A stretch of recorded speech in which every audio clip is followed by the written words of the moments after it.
Okay, we have quite a crowd here tonight, so I've got the list here, and we will go through it. Everybody will have an opportunity to speak. Most of this, if not all of this on the list here, is for the flooding. And let me just make a quick statement, and then we'll get to the comments that you folks want to get to. All right? We've been working, the highway department has been working out there nonstop since the flood hit in July 1st. My office has been inundated with calls. We're trying, and I know Jim Mesa here and the rest of our councilmen have been out. We're trying to get to every person who's called, at least at my office. I know Rick has. I know Jimmy's been out there constantly in his ward, and so is Paul Michelle and Dave Burns and Rich. So we're trying to get this all done. We have been in contact with state officials, county officials. Brian Miller, who is our state assemblyman, I've talked with. I know Jim Messa's talked with him. I don't know if the rest of you have. We're trying to get some funding through the state. Jim D'Onofrio, I think, will be here tonight, our county legislator. He'll be talking about what the county's doing. I've been in constant touch with him. I've talked with and met with the county executive on several occasions here.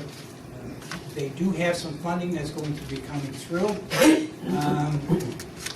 mostly for the town itself, the municipality. However, there is about $250,000 that has been set aside from county monies that will go to the individual homeowners. That program has not been officially set up as far as I have not seen yet, policies and procedures.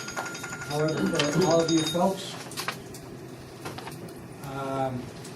I would just say to keep a list and keep receipts for all the damages that you've had. At such time that the policy and procedure for reimbursement on this program comes through, we will put it on our website. So for you people who have access to a computer, keep tuned into our website to see it'll be on there. If you don't have access, give us a couple days, call the office, call my office, and see if we have details on this yet. They said it was supposed to come out within 48 hours. It's been more than 48 hours that I've seen it. However, I did talk to the county executive yesterday, and he's telling me that they're going to get it to us within the next few days.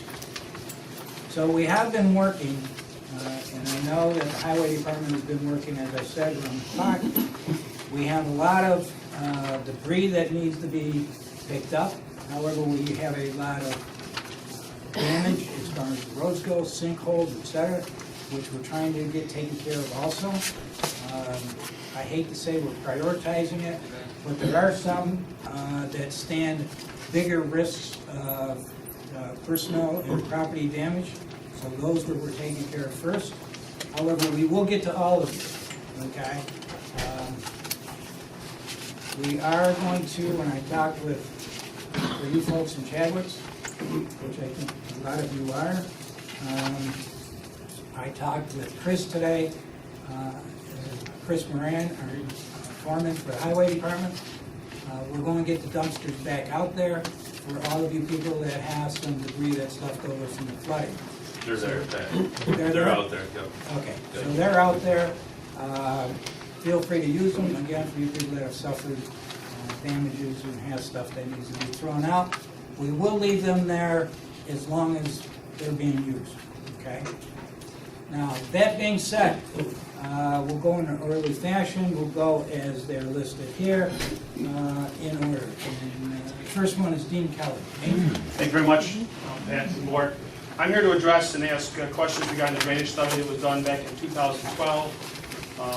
For those of you who don't know, this is a drainage study regarding Mud Creek Basin. The water goes through JK's parking lot, which was flooded onto Big Apple Music's parking lot, then down through Sangertown Square and onto New York Mills, Robert Lane, folks into Whitesboro.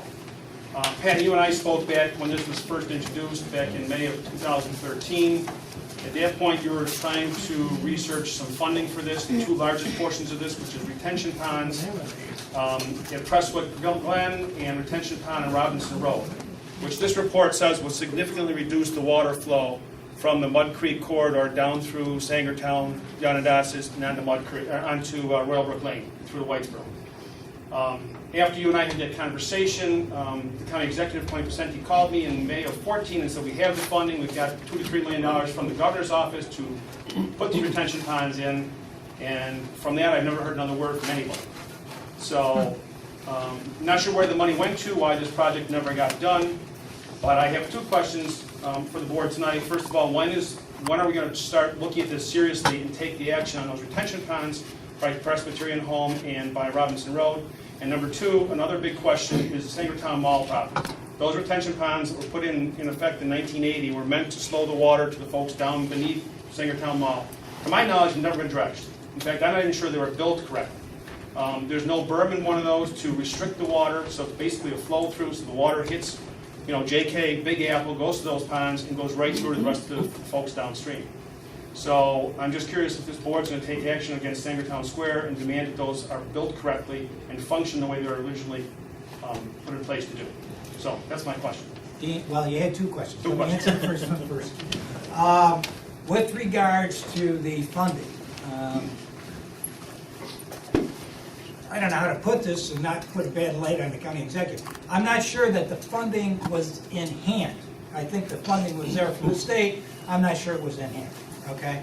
And the reason I say that is because I did have a discussion with Tony Pacenti, the county executive, several weeks before this last flood. It was back at the beginning of June. And we talked specifically about that program, that project that you're talking about in the study. And I told him we had the study. I told him what the cost was projected out on that study. He told me that he was getting funding for that, okay? And he seemed pretty sure that he was going to get it from the state, and it was one of his priorities as he put it to me. So I think that funding's coming, Dean. When it's going to be here, I will stay on top of the county executive to make sure that it does get here, okay? With regards to Sangertown, we did have that inspected a couple of years ago. We had our engineers go through there. They found no flaws with it, okay? We specifically did that about 6 months, a year after, well, it had to be like 2014 because it was after the 2013 flooding that we had. Our engineers went through. They said that they could not find any fault with that. So at this point, when you say, are we going to take any action, we have nothing to base it on to take action against Sangertown. However, the funding will be coming at some point, and I will stay on top of the county executive, and I will stay in touch with you. But at this point, are you as long as there's funding available, committed to building those retention ponds for the remediation of the Mud Creek corridor? Yeah, the idea is we're going to follow that project as it was outlined. And that's the money, and that's the funding that I told the county executive that we need. Now, maybe 50-50, we'll have to go and bond for our half of it, but we're talking about doing that whole project, okay? Our county legislator, James Donofrio, came in, so I'm going to go out of order here because I'm sure he always has some good things, positive things to say, so. Nothing. Jim? Listen, everything's all a little too late. It's stormwater. Government officials just, there's never enough when it comes to stormwater. It's an issue that I've been facing my whole time that I've been a county legislator, and it's the ironic, and the reason why I stand to speak right now is I want to speak specifically to the JK intersection. The ironic thing about it is that a couple weeks ago, before we had the flood, I walked into we had a little situation, when we had rain, we had a little situation on Oxford Road, which happens to be a county road, where the DIs on both sides were filled just because the drain going down by the library was plugged, which was taken care of by our town, or it's going to be taken care of permanently, but I think the bottom line was I walked in the county executive's office that next day, and I sat right in front of him. The majority leader of our county happened to be sitting right next to me, and I said, Tony, we got to do something about stormwater. It's the biggest issue that faces us. We put $500,000 into it years ago. We got to put more money into this because it's the most important funding, the best spent we can do with our money. He said, Jim, we got to do something about the JK intersection. Now, in saying that, the JK intersection project is so big, county funding can't fund it. It's as easy as that. But what he said was, you know, I had that funding, I thought he had the funding from the state, but as Pat said, it wasn't in hand. Something happened on the state level, which happens all the time. And he said, but I need, and it was his highest priority to do that. So as of late, what's happened recently is that so at that point, we allocated $1 million, we were going to allocate $1 million today, as a matter of fact, for stormwater for the cities and towns. It's pittance, to be very honest with you. It's going to be matched by the towns and the cities. The towns can obviously use in-kind funds. Between then and now, we had the huge storm. So that now, what happened today is we passed a resolution to fund $2.75 million out of the county of Oneida. Again, it's pittance. You need the state of New York to commit on this, but at least we'll have matching funds from the towns and the cities, so we can do some projects. It's not going to do the JK project. But I do want to say the JK project, he mentions it today, he mentioned it every single time. When I mention storm water, which is the most important thing that I can face, the $2.7 million is going to be used like this. $2 million of it's going to be for mitigation, meaning that the towns can apply for this, but they have to match it 50%, so which is good. And again, in-kind services they can use. The town of New Hartford is wonderful. One of the reasons why I wanted matching funds from the towns is because the town of New Hartford ponies up. Very well, by the way. Other towns very often don't pony up, so I think we're going to get a lion's share of that money. Now, the biggest thing is, I was told from the county executive today, and Albany is crazy. I don't understand Albany. I don't want to understand Albany. One thing about Anthony Pisani is he does understand Albany, and he's close with Albany. He said that he's waiting for an announcement either today or tomorrow with some sort of funding from the state of New York. Now, can I promise anything? I honestly can't. I don't understand that world. All I can tell you right now, the county of Oneida is the only one that's ponying it up, and I'm sure the town of New Hartford is going to pony up. The $2 million goes to mitigation. $250,000 or $500,000 goes back to the towns and cities to reimburse you for your costs of picking up the waste or whatever costs you've incurred, which is much more than $500,000, but at least it helps you just a little bit. The example that I gave is Friday, myself and my guys at work went and took some garbage around the side of two people's houses because they didn't have the ability to get it around. So called Pat and Rick. Immediately they had a truck there. We dumped it in the truck. Well, there's disposal fees there, so that's something that you can obviously apply for. Again, $500,000 in that regard is pittance, but it's something. The $250,000 is directly for the residents that you can call that 211 number. You know, all I can say to that is everybody that I talked to, the people that I helped Friday called the 211 number and they were on the list. So I went over and with my guys and we pulled it out. The 211 number is something that you can apply personally for, the way I understand it, maybe a dryer or a washer or some personal effects. The document that how that's going to work, it's Red Cross and Community Foundation are going to be monitoring that. There's going to be a committee that looks at your requests. The way I read the thing today, and I don't know exactly how it's going to work, it's $1,000 down to $100 depending on what you can, what you apply for. Again, $250,000 is not a lot of money, but it's something. So presently that's what we set. From my district, the one thing I can say is we've had problems. I mean, there's problems all over the place. I worry more about, you know, everybody down at the county was talking about the arterial being flooded. In North Utica, they had a parking lot flooded. I pretty much stood up and said, with all due respect, I don't give a damn about the arterial in your parking lot. I care about people's cellars getting flooded and the threat that you face with those cellars being flooded every time. But the Pippin Hill area has a detention pond. The county is going to allocate their own money. It won't come out of the 2.5 because that's county structure, but they are going to go in there and they're going to dredge that out. And then from there, that's going to be evaluated. I can go into detail on that if anybody wants. But that's basically all I have to say. If there's any questions for me on the county level. Just one. Explain mitigation. Well, mitigation's a general term that states that the town of New Hartford, I mean, the way I understand it, and the way it's been used in the past, the town of New Hartford is going to apply for projects that they would like to remediate.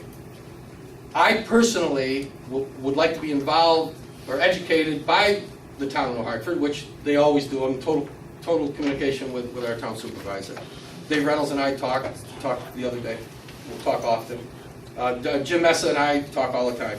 But what I would like, it's going to be, they're going to apply for certain projects. The JK intersection, I think, is so big, some of that money can be used for that. Maybe if it's a matching fund thing from the state, because the state may ask for matching funds, some of that could be used for the JK intersection. But to be honest with you, I think the way I view it is we have, I'll give you just an example, Oxford Road. You have a drainage ditch that runs down by the library. Well, that drainage ditch that actually runs through a person's property is plugged. And the town went up and cleaned it out to the best of their ability. For all practical purposes, I'm assuming, I don't know, that Rick told me the last time they got something stuck in there, but if in fact that has to correct the problem that this 3 residents over here are getting flooded from it, that would be money the town would apply for, and then it has to go through a committee down at the town, down at the county, which quite honestly, hopefully I'll be on that, and hopefully we can get that approved towards the town. And the town will have to match the money that it costs to do that. This money is going to go through the Soil and Water Commission, which is quasi-county, it's just an organization that, and they have their own engineers, plus the town does their own engineering. And when I say mitigation, it's basically to correct the problems that are flooding people. That's all I can say. And I personally, and I'm not going to be, the town is going to be driving the bus on this, and we're going to be communicating back and forth.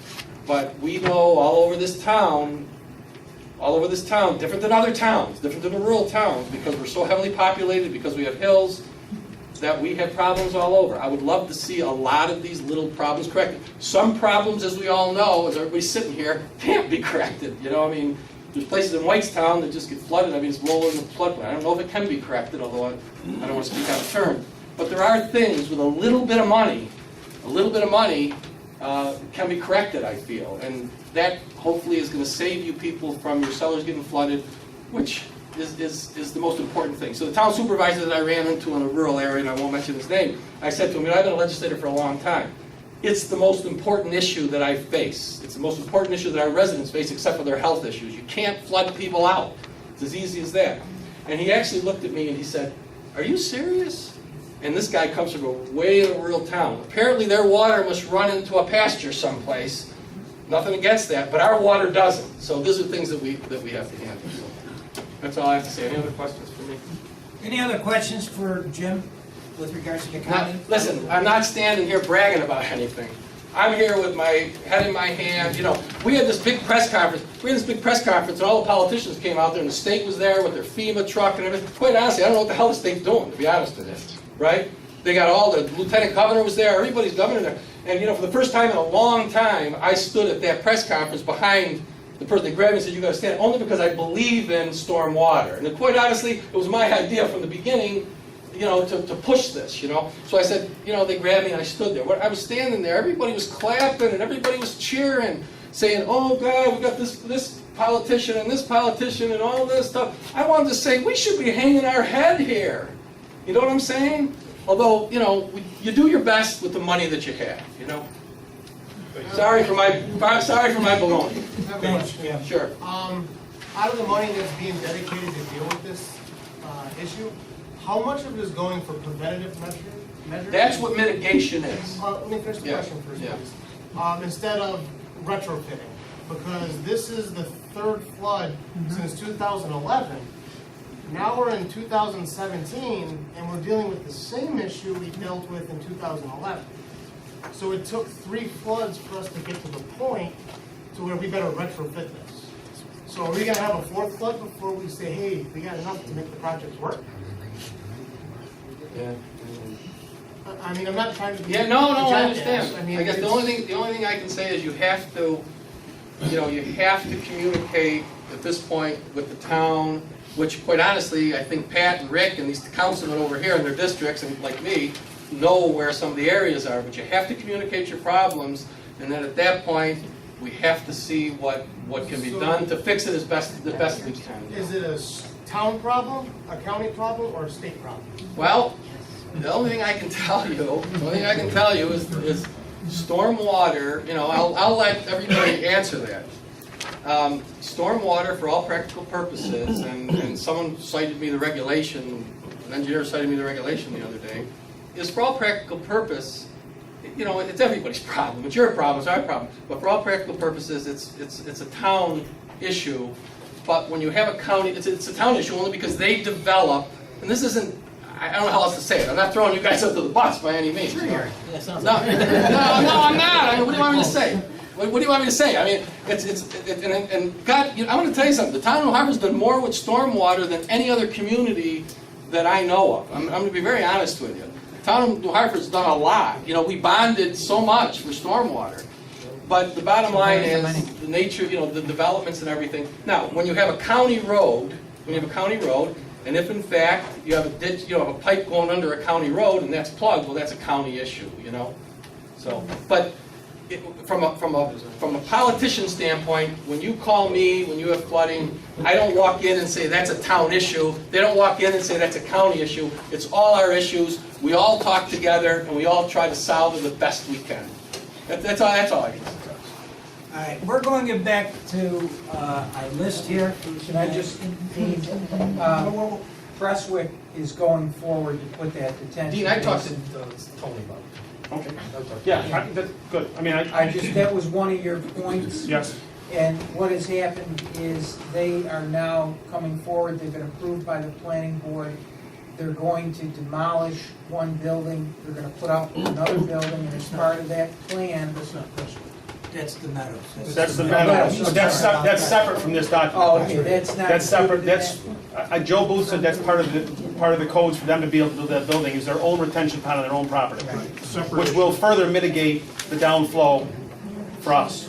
Right. Okay, thank you. That's a separate issue, but helpful. Cliff Flickinger. Thank you. My name is Cliff Flickinger. I live at 160 Clinton Road, and I've been there since 1991. Now, if anybody's driven on that road when it rains heavily now, it gets flooded, and it goes down my driveway and back through back fence down to Crestwood Glen. It's getting worse and worse. I've called the state. I've called the county. This is your shuffle. I've also called the town. Each one blames it's the other person's problem. Okay, I'm the one that's suffering and my neighbor. Okay, I've asked to have the ditch across the street dug out and cleaned out. Hasn't been done in 3 to 4 years. Okay, now they're building apartment houses because I had two questions. One, I need this problem fixed. It hasn't gotten into my house, but now it's getting worse because whenever it rains, it's starting to flood. I have those new apartment houses being built across the street. They're stripping the land up there. I'm having mud and all that stuff coming down. Okay, there's no retention. They had a retention wall that gave away this last flood that we had, which made about 3 to 4 to 5 inches coming across the road at 12B. We called the police. They showed up. Then and I'm saying they had major problems other places, but they needed to close the road down because someone's going to get killed on that because nobody slows down and they run that water. Okay, I'm asking you guys, who's responsible for controlling the water up there, especially with these new apartments? Because if they put a lot of blacktop, where's the water going to go? Okay, they're digging it. They put a new driveway in, and they dug a ditch, which is plugging everything up. So, you guys need to go and, make them follow some kind of restrictions to, for the water, diverting the water the proper way. It's like I said, I've been there since '91. 2 times before it flooded. The reason why it was because of the weather and something terrible. Now it's getting worse. It's flooding almost every time we have a rain. And, I'm just asking for help because, like I said, I always get the 2-step, okay, call the state, they say it's a county problem. Call the county, it's the township's problem. I'm the one that's paying the taxes and getting the runaround. And that's not right. With regards to the development across the street from you, Mr. Flickinger, first of all, that's not been approved by the board of review. I know they've been going up there and doing some work on the land up there, and if there has been a problem up there, I will take a ride up there personally with our codes enforcement officer and take a look and see. Well, I exactly wish you what they're- would, because they see brought in a exactly lot of what they're material. doing. But at this point, nothing has been approved by this board, which that has to be. And one of the things that this board, and I know everybody on this board is concerned with stormwater. And one of the things that we will look at is how are they going to take care of the stormwater that they create because of theirs. And also, the one thing that we've done is, I don't think Joe Booth is here. He's outside the door. Okay. Joe Booth will tell you that we have in recent years actually gone above and beyond what our regulations say when it comes to stormwater. We've had developers come in who have done extensively more work than what was called for under our local ordinances and under state law, okay? And that's the approach that we've taken, that's the approach that Joe's taken as our codes enforcement officer, that's the approach I've taken as house supervisor, and that's the approach that this board has taken in the past. I can assure you that when this plan, because questions have already been raised by this board with regards to stormwater in that plan, okay? Before that plan gets approved, I can guarantee you, Mr. Flickinger, that those questions about stormwater are going to be answered, and they're going to be answered to the satisfaction of this board to make sure that these problems do not get worse, do not exist, and some of these are going to be remediated. With regards to what they're doing up there now, Joe, please, I will call you Monday. We're going to take a ride up there to see what they're doing on that property, to see if any of those, I don't know if there was a detention pond up there or not, but we're going to see what they were doing up there and if anything has been caused to create more stormwater than what there was before. And Joe and I will go up and take a look at it. Now, I've been hearing rumors that from 40 apartments to 140 apartments. Well, it depends upon the size of the project. The initial one, I think, is 38 or 40, something like that. But again, that's going to be a determination that this board makes, okay? And nothing gets done until it gets approved by this board, and this board has not approved anything, okay? Well, the other point is, there's going to be a public hearing on that, probably within the next 2 months, I would say. Next month. Okay, next month, there'll be a public hearing, and those are exactly the points that need to be made. I've got notes on it.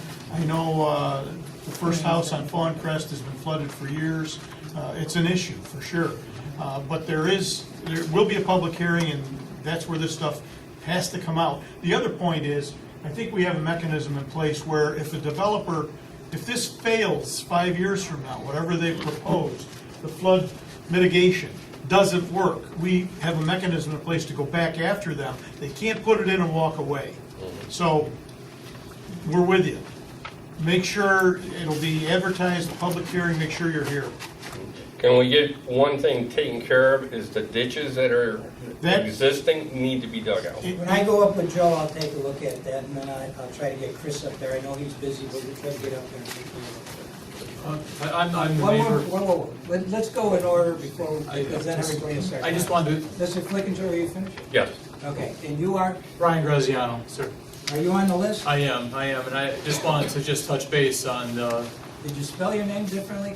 Oh, Ryan, I'm sorry. You're out of order, but we'll let you go. well, I just because I didn't want to go back to it, All right, I go ahead. apologize. Just, I know you said that you and Joe will go up there and take a look at it, but I have a video of the last flood, and what Cliff failed to mention is there's a 5 foot wide creek that goes through right between our house that's not there on a regular basis.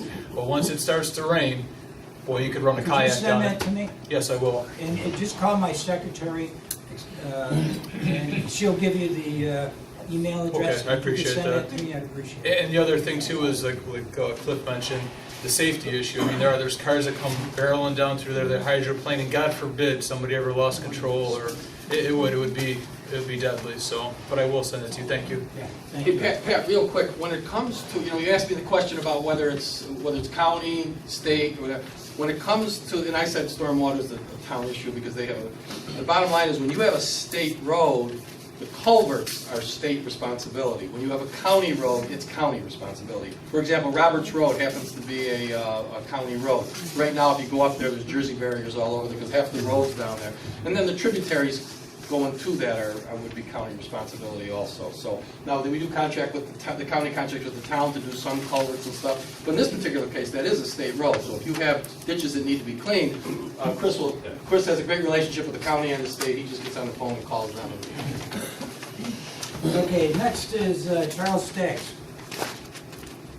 I'm Charles Staggs. I live at 3553 Bleacher Place, Lot 15, mobile home park that the town can give a damn less about. We were flooded twice in 2011, 2013, and then just on July 1st. We wanted to know what could be done at that time to alleviate that problem. We were told that the town was going to take care of the problem. They worked on the creek to eliminate the problem. All they did was move rock from my side of the creek to the other side of the creek to protect the property over there. Didn't do a damn thing for our mobile home park. We got 28 inches of water in this last flood. All up under my house, I got 10 inches of sand in my backyard, and all the mud and junk out of the creek.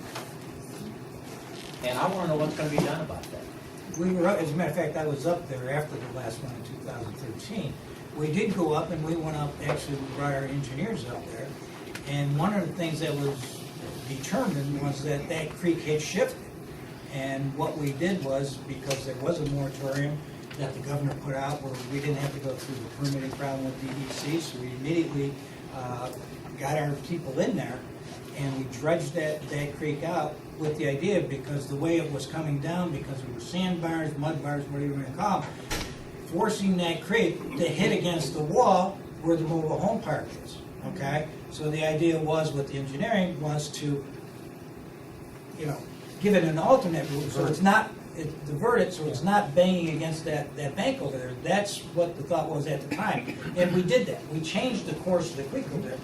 We thought that it was going to help us, actually. I mean, we absolutely did. I mean, otherwise we wouldn't have gone in there and did that work. Well, at the time that was done, the man that was in the creek moving the rock told us that the state said they can only go down 2 inches because they didn't want to disturb the fish. Well, I don't care about the fish, I care about my home. I agree with you, but you got to remember that any time that, if we were to violate DEC rules and regulations, the fines are unbelievable. They're like $10,000 a day. I mean, it's unbelievable what they have the authority to fine you. Okay, and I agree with you. Yes, humans come before fish, and I think everybody on this board has said that in these times. But the problem is the DEC carries a lot of weight, not only financially, but also in other ways, okay? So we do have to at least abide by them a little bit, but we did, all I'm saying is we did go in there and try to help and divert the stream to go into another direction. Well, it did If do a it whole didn't lot work, more I'm good. sorry, but we did try, and we did go in there and spend a lot of time and effort in there. We'll have to go back up there and see what it is and bring our engineers up there. We thought that we had an idea of how to correct it. Jim, did you? Pat, I'm very sorry, the county executive met with the DEC commissioner, I'm just telling you what I was in meetings today for. He met with the new DEC commissioner, his exact words were, this guy you can work with, this person you can work with, I'm assuming it's a guy, and I quite honestly, his name seemed like a guy. And he said, he knows him very well, and he said that he gets it, and that it sounded to me like he was gonna do that they're gonna be able to go in the streams and clean them out, as, the Riscony and the Sequoia and stuff like that. That was my understanding. He had a long meeting with him, and he walked the streams and everything. Okay, I've got another point. After the 2011 floods, there was a feasibility study done about construction up the hills from where we live. And that study said that if you go ahead with that construction, it's going to increase the flood water or the storm water 20 to 33% into the mobile home park. It's going to flood the mobile home park. And that was totally ignored. You spent a lot of money to do a feasibility study and then totally ignored it because you don't give a damn about the mobile home park. Well, that's not true. We do care, and we try to do everything. The study that you're talking about, as a matter of fact, we're looking at a project up there now, I think would refute that statement. I mean, the whole idea of the project is to help to control that water coming down and going into Sequoia Creek, to basically retain it up on the hill and let it come down in a slower fashion than it is. And we're going to get to that project tonight, later on with the board here.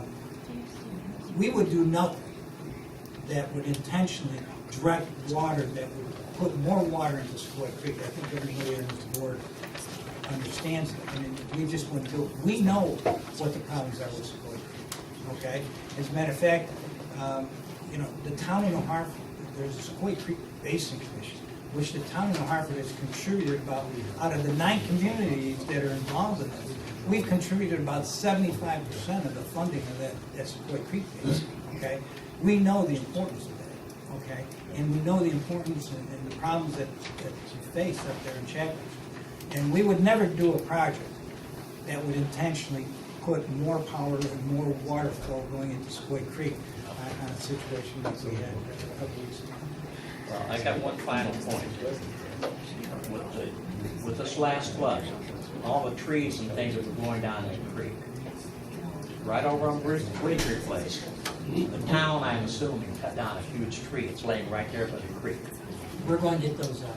But again, the thing of it is, and I, as Jim Denafrio said, one of the first things I talked to the county executive about, when he was up here on July 1st, during that storm, I met with him up here in New Hartford. And one of the first things I asked him, I said, can you talk to the governor, because I know he has a good relationship with the governor. Can you get the moratorium on the DEC permit? Because anytime you go into a creek, even if it's just to remove that tree, you gotta call DEC, okay? Now, I'm hoping that what Jim said is true. Well, I'm just telling you my impression. I didn't get a promise, but my impression was that that's gonna happen, Pat, but I can't promise that. Right. But the county That was my executive, impression. I know, is working on this. I mentioned it to him yesterday when I talked to him again. He asked me, well, what can we do? I said, well, besides the money, I said, we need to have this moratorium on the permit. And he said he was going to get right on it, and I think that's what Jimmy's talking about. So that's what we gotta do first, is we gotta get the DEC to say, okay, guys, you could go in there. They gave us a 60 or 90-day moratorium the last time it happened, and that's what we need now, and that's what we're waiting for. But we will get in there. And believe me, we have a concern for the mobile home.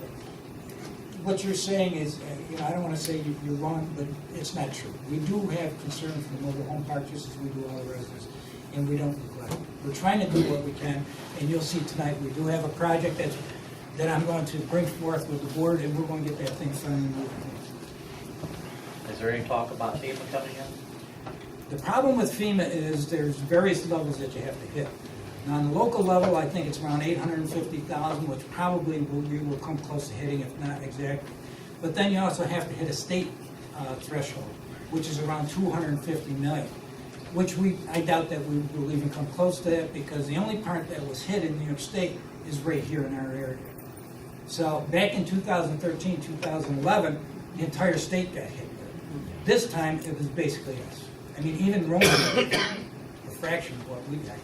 So I doubt that FEMA's going to be in. I hate to say it, but I don't see it happening at this point. Okay, I'll wait to see you guys up there and do something about the creek. We'll be up.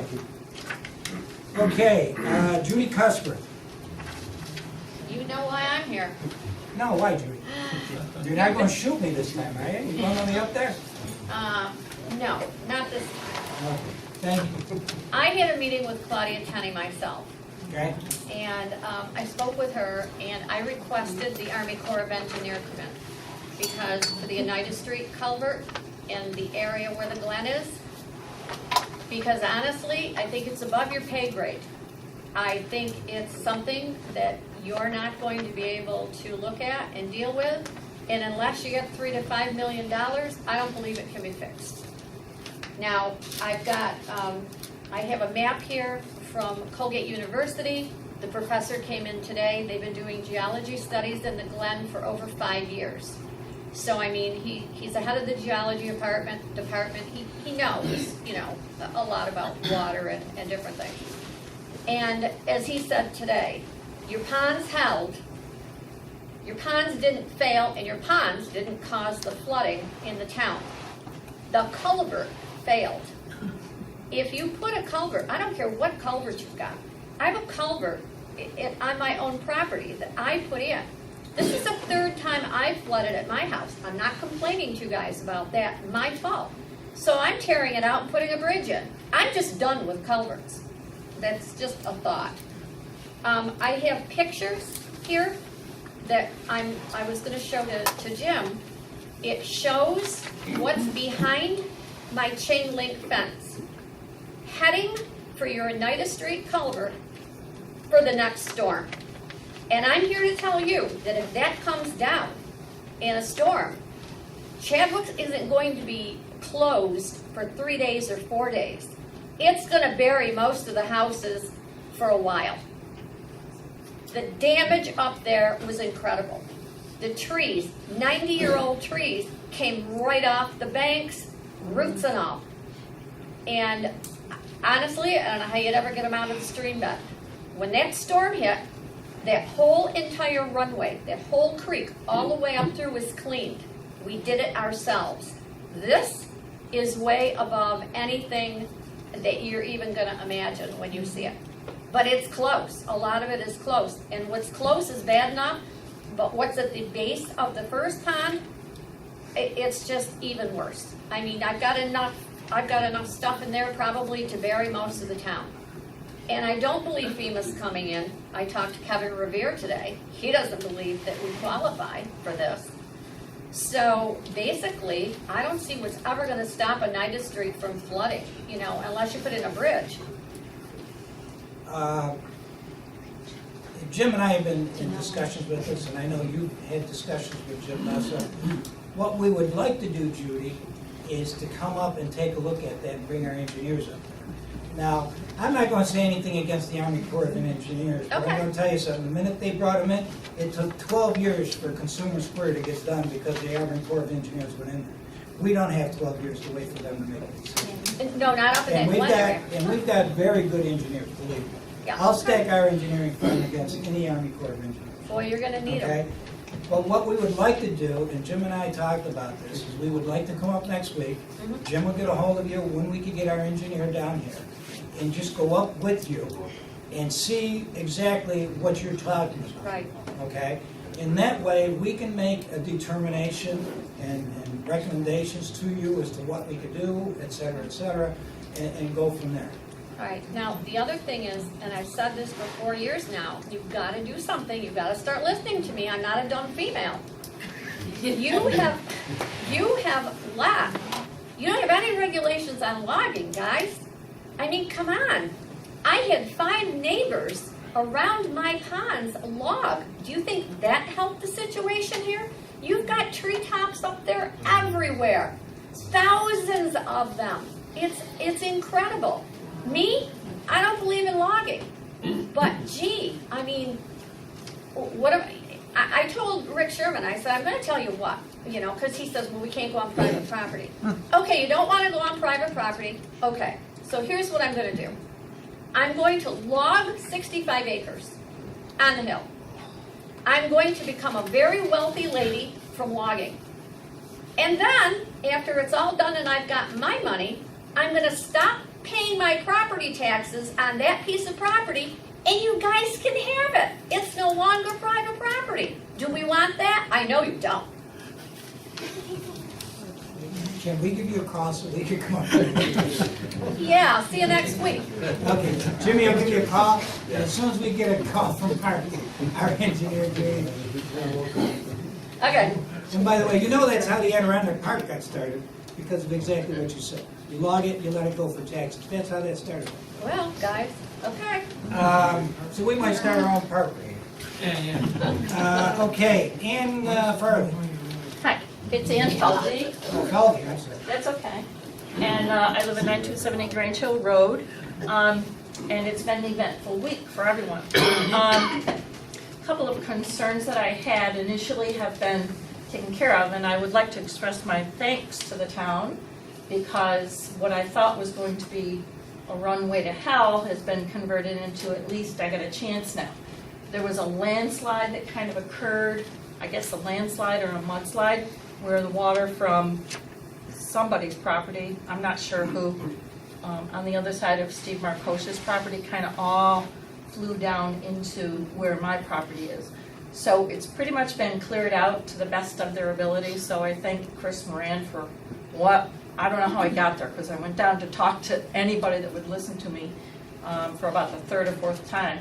Finally, somebody got up there and kind of took away the debris. Most of the debris was about as high as I am, and when it's coming into a house that's, I wish I was about 8 houses further up Grange Hill, but anyway, it's been taken care of, so I really appreciate that. Beyond that, I know there's a project sort of been in the works for my God, far too long, where they're trying to remedy the situation on Grange Hill.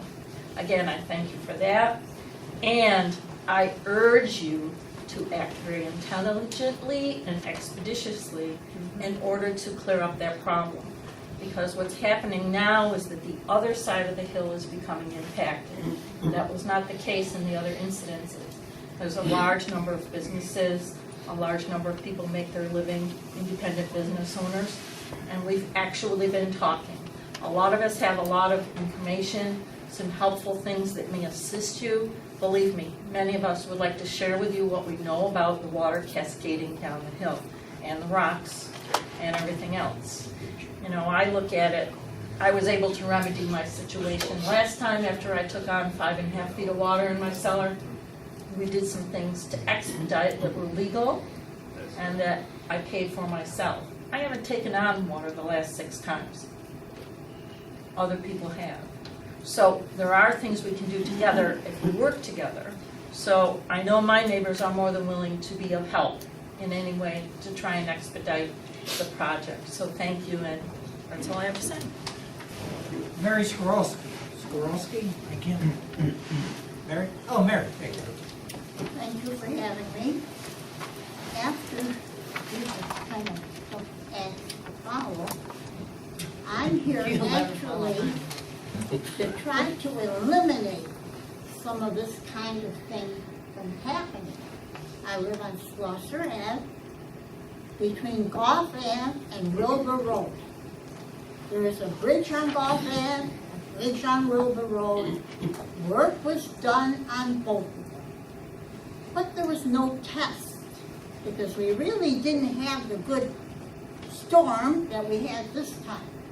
Well, believe me, whatever was done did not help. The flood was even more widespread than it ever was. Muddy, dirty, over the driveway. This backyard, my backyard, the neighbor, the house, another house, and it's beginning to be, it's getting worse. And what we're trying to do is to see if there's some way that we can have some of this stopped before it really becomes a tragedy. And that is what is happening. That water pours over Goff Ave like you would not believe. I could not believe when I was watching it the other day. It was such force. It was terrible.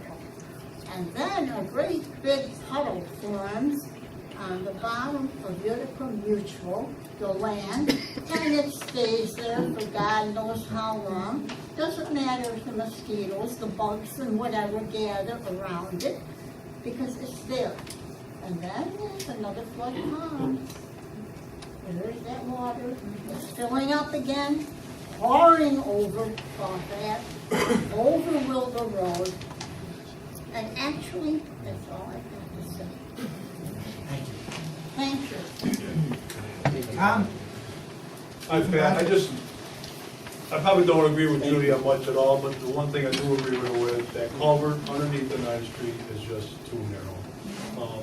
3 times now, it's pretty obvious. Something's different, I don't know what, the aquifers, the weather, I don't know.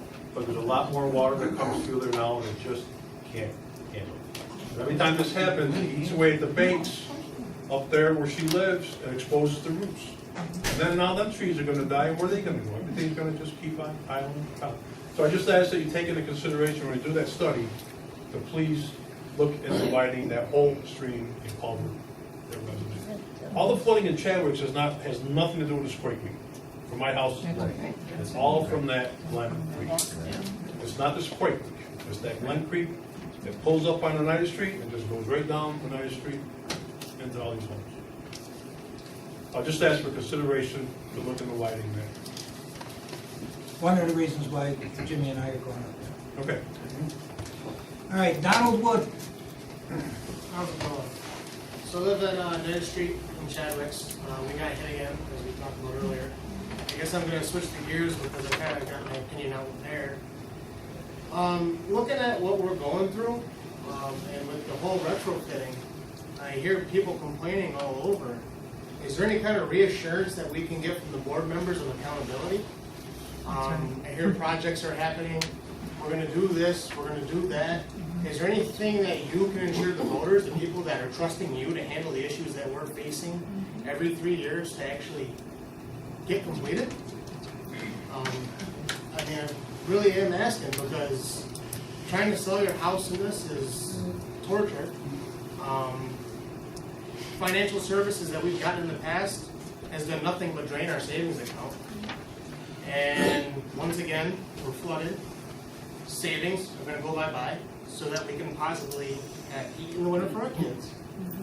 So our kids can take hot showers. And we still get no answers from anybody.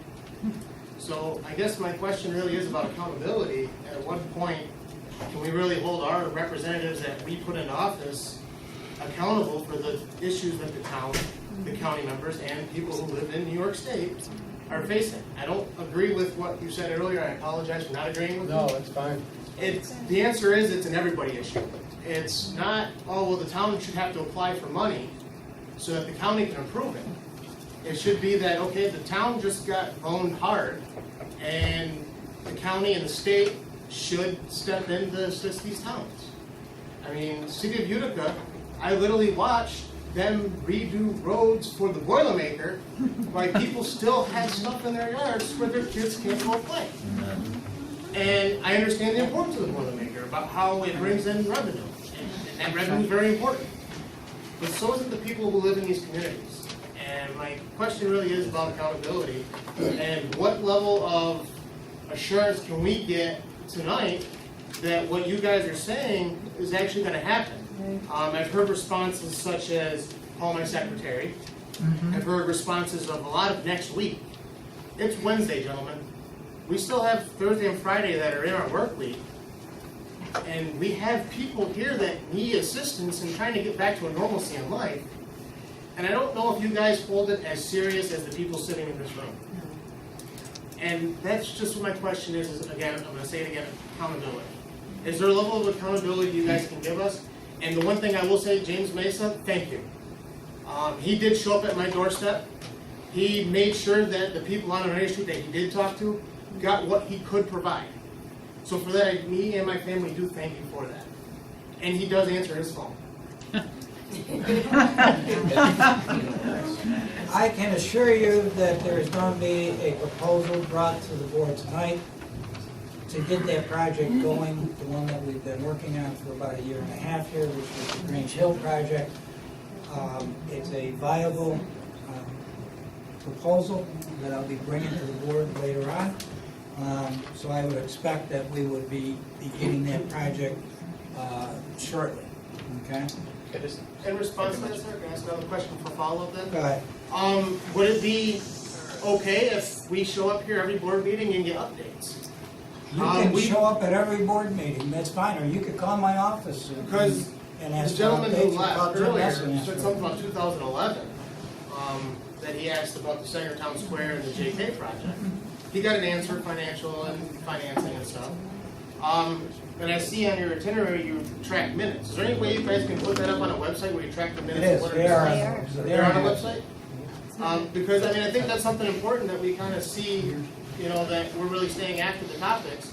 Because I just have the firm belief that in about a month or two, this will be forgotten about and No. forgotten about. Now, I can assure you it's not been forgotten. Jimmy?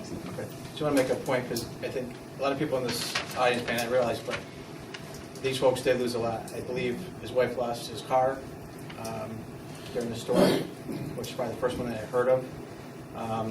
Brings up another point when I bring it to the board, and somebody mentioned it earlier about private property. These folks, they have young kids, the backyard is completely full of mud. And some other folks up there too on that side. United Street, they're very limited in terms of road front property. So I'm asking the board if we can look at, you know, do away or do some type of, resolution to get on the private property to help these homeowners clean out the mud and the stones that were brought on due to the storm. So we can talk about that later. Just want to bring that up. Jim, just so you know, we're going to do that. Rick knows about it. I believe Chris has already been informed about it. We did it in 2013. We went and cleaned out the mud in the back of those homes down there. That's one of the first things I talked with Rick about. We will be down there. Like I said, however, there are some other things. We've got sinkholes in roads, et cetera. But we will be down there. Thank you. Pat, not that this is any help, but the county of Oneida, one of the resolutions they passed today was also, we would be able to go on private property. As these guys can tell you, I can tell you, it's always a big thing with government. I mean, I'm a local legislator, it's not a big thing for me, I don't go on your property anytime.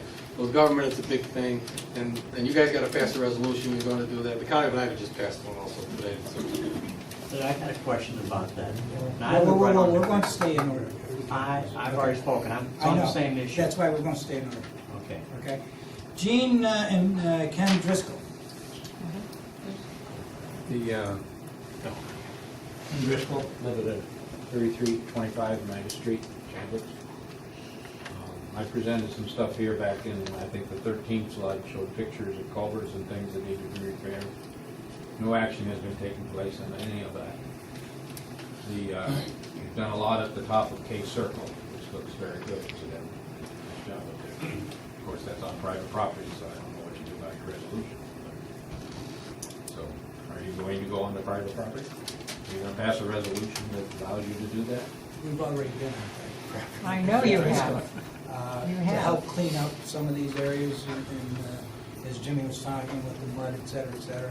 With regards to Whitetail, if that's what you're talking about up there, where there are retention ponds, we own those. Yeah. Okay, so that's town property, it's not private property. Okay, what's the maintenance schedule on that retention pond? What's the schedule? What's the maintenance schedule on that retention pond? Well, we're supposed to be going every year, we go in there. You haven't been there in 4 years. That's not true, we were up there last year. I knew we were up there last year. Before this flood, that was completely silted in. You were notified. Now, there's two up there. No, Which one are you talking there's about? only one. Because there's two on the Whitetail property. There's one that's to the right as you go up, and there's one up farther onto the left. The The one one in on the the left, we circle. redid last year. The one in the circle. You repaired it, but it was completely silted in before this last flood. It did not get maintained. I don't know. I I know you don't don't know know. because, you know, we do go around and maintain them. As a matter of fact, our parks go out there. They So mow you have a they mow all schedule of this. maintenance Yeah, on yeah. this pond? Is it available for the public to see? I don't know if it's on a regular thing. What we have is our parks goes around and mows all these retention ponds around there. The idea is we hit them 3 times a year, and that's enough to keep the grass down to where it allows the retention ponds there. That was my issue in 2013. What does it take to put these on a schedule, a maintenance schedule? As I Because they said, are we do not have them on a cleaned out. maintenance schedule. We want to see your schedule because it's not been maintained. And that, they're plugged. And that's why they're going over people's property and flooding their I basements. presented pictures and information on that culvert, top of Case Circle, in 2013. Absolutely nothing was done. I believe there was. As a matter of fact, I know we had somebody up there. Last year, You did the pond. Didn't do anything to the culvert. It feeds that pond, which is what flooded out, which flooded the whole. Are you talking about the culvert almost towards Union Road? There's only one. That goes into the Goes into- detention. Yes, correct. I believe that was handled. Jimmy, we might want to take a look at that, but I can find out. Well, you need to also address the creek that's, I'm sorry, go ahead. The culvert at the bottom of that road that cuts across the front of our property has not been anything done to it. It was damaged when they put in the development. They showed pictures of that. It has not been repaired. It's caved in partway. Concrete in front of it was damaged and taken out and has not been addressed at all. Are you going to do anything about that culvert? We'll go up and take a look at it. I'm not sure if that's private property or if that's town What property. difference town does it property. make? You're on private property now, working up there We're for Johnny Barquette. No, we're not up there on private property. It's you. No, we're not. Okay? You've taken trees down up there. Yes, you If it have. was in, You need to come and look. if it was in the retention pond, which we own, yes. Yes, Okay? that's yours. But that's town, We're not talking about okay? that. But we will come up and take a look and see. Yeah, you did a lot of work above the culvert, which is not your problem. I don't know. But anyway, The only work I know that we did as a town was up in the retention pond, and that commission. Well, they, Come up and look at what. Hey, we put a new culvert underneath the road because the culvert blew out. That Okay. leads to that retention pond. Oh, it's underneath the road, And so that up would be underneath the road and up above there was cleaned out in order for that pipe to be accessible. I was told that that's town right away. The town has a drainage easement through Oh, all there. right. then why doesn't? Okay, the culvert at the bottom of that run plugged, and that's why you got a lot of water down on United Street. Are you gonna do anything about that culvert? The bottom of that from the retention pond to Oneida Street needs to be cleaned. That's on Sure the does. cleaning list that supposedly is getting bid out. For this year? Yes, yeah. If How it about this rains, month? if it rains right now, Oneida Street will flood again. And so will the homes We across already the are street. under flood warning right now. That's Jason, he lives next across. Okay, okay, whoa, wait a minute, Jason. Mr. Driscoll's got the floor. Jason lives next door, and between him and I, after that retention pond, the street comes down and turns left of our property. United Street. Nothing's been done to that. After the 11th, after the 13th flood, are you going to do anything? One of the things that's gonna be brought up at the board meeting. I've lived there since When 1974, you come up to look at it, can you watch me? and they, 3325? yes, and they put in a cattle gate, and rather Would than, you give Jim your phone number? 315-794-2139. Because I'd like to be here and discuss it with you, what you're gonna do. Because it better be this week. the creek is completely full. It's It's all, level with the ground. it's gonna be a So if you watershed. get another rainstorm, it's gonna flood United Street. They put a cattle gate in, that was their solution, down near the culvert near our house. And they put it perpendicular to the creek. Who in their right mind, and I went out and I said, what are you doing? Oh, this is gonna control it. Well, most of those units are at a 45-degree angle. I don't think this guy knew what the heck he was doing. So, is it plugged? Yes. Everything gets jammed right against there. And then it flows out. And then it flows out and around. That was put in to stop logs and large debris from going down the pipe. I'm talking, close to 15 years ago or so. Yeah, and it stops them, it plugs up, and then it floods out. The water goes all around and floods Yeah, the everybody. lower end from the pond to Oneida Street needs to be cleaned. We're talking about on our property where the creek meets Oneida Street, it goes underneath, the 45-degree angle goes under. We hired our own engineer to walk the property and evaluate. 278 acres drains completely downhill in that creek. And with it comes logs and rocks, and it meets a 45-degree angle. That culvert at the end is certainly not big enough, and it's certainly not maintained to carry this flow of water from 278 acres all downhill. We will be out, that's one of the things, as Chris related to, we do have a list of what has to be cleaned out. Chris, how do you do it on private? Is it private property, that creek, or what? I believe the town has a 20-foot drainage easement in there. Okay. And Jason we is will be going losing, through that. Jason is losing his land on this same creek. He borders our property. He's lost, how much? 4 feet. 4 feet of land. We'll come up, we'll take a look at it. Chris and I and Jim will come up and we'll. Chris, and whoever is doing that on the bank up there, needs to be done the same thing with Jason's property down there. But that culvert needs to be fixed. We will come up and we will give you a Used to have copy for- concrete, and have a funnel was cut down in, broke up now, it doesn't funnel down. Jimmy, you guys. And in reality, it's not big enough to handle the water. It isn't. It needs a bigger culvert to go all the way down and into the Lake Stream. Because it's backed up every time. Just want to verify your number. 794-2139. Kenders. Edward Thomas. Good evening. I'm here in regards where I used to live in Chadwick's, but I don't. I walked through Chadwick's after the flood, and my concern is with Grange Hill.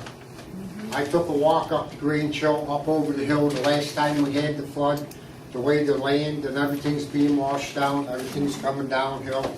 On this last one, everything came down, washed down, the drains were plugged, it was over the top, and as usual again, Sprague's, Hotel Boulevard gets washed out. I went down the left side of the road in front of the church and everything. The blacktop was all picked up, in other words. Also, if I'm not mistaken, 2 or 3 years ago, the town put out the bid for somebody to come into Grange Hill. They were gonna run a pipe, a big culvert, from off Grange Hill, across Oneida Street into Sequoia Creek. Okay, I understood that was put out to bid once. It went out to bid twice. Went out to bid 3 times. Nothing. That big culvert, if they had put that in at that time, might have helped eliminate a lot of the flooding and the people getting flooded out. Okay? Hasn't been done. And now up on the hill, if anybody takes a walk up on the hill, behind the houses and where Tony DeCarlos used to live and up in there, everything's washing down. You get the heavy rains, washes a little more, and now it's gonna be coming right down. And I'm gonna tell you, we get another bad storm, a big storm. They're saying tonight that they got it out, and for tomorrow, they're talking 1 to 3 inches, 2 to 3 inches. If so, is the town prepared to handle this? Are the creeks prepared? Are they in good standings along with other little creeks coming into Sequoia Creek? And what are we gonna do? No, not we. What are you people gonna do? Can I step in for a second? Ann will tell you, we were in there today, we took over 40 truckloads of gravel out of that creek. Okay, I haven't been in up there And since. take a walk this. up there today. I mean, I'm not saying that's a permanent solution, but it's certainly, It's better than it was, that's Is for it? sure. When I took a walk up there after, it looked terrible. It's much better, and the pipes are actually connected. Are they? You know, it makes a huge Yeah. difference when you have a drain. Okay, but, It does, I mean, I'm not trying to be wise. okay, So but so I'm it is talking about the improved. pipe on Grange Hill itself, they were gonna put in, Right. where the water comes down, goes in there, across Oneida Street and into Sequoia Creek. I think if you check, Pat, that might have been put out to bid a few times, but nothing was. Well, not everything. I mean, what you're talking about, there's 2 phases to the project that. were- Nothing's done in 2 or 3 years. No, because the bids came in extremely higher than what was anticipated, even by our engineers. You couldn't get no help from the state or the federal No. government to help pitch in? No, County officials? no. County's paying for some of it. Some. We have been in touch. Does that tell the people every time they get washed out, there goes my washer, there goes my dryer, there goes my furnace, there goes my hot water tank? Who's paying for this for the people? Is the town or the county somehow gonna reimburse these people for everything? Anybody gonna reimburse the hotel or Sprague's Collision and them? We do have, just so you know, this will be brought up on phase 1, which is going to be retention ponds up on the top of Grange Hill.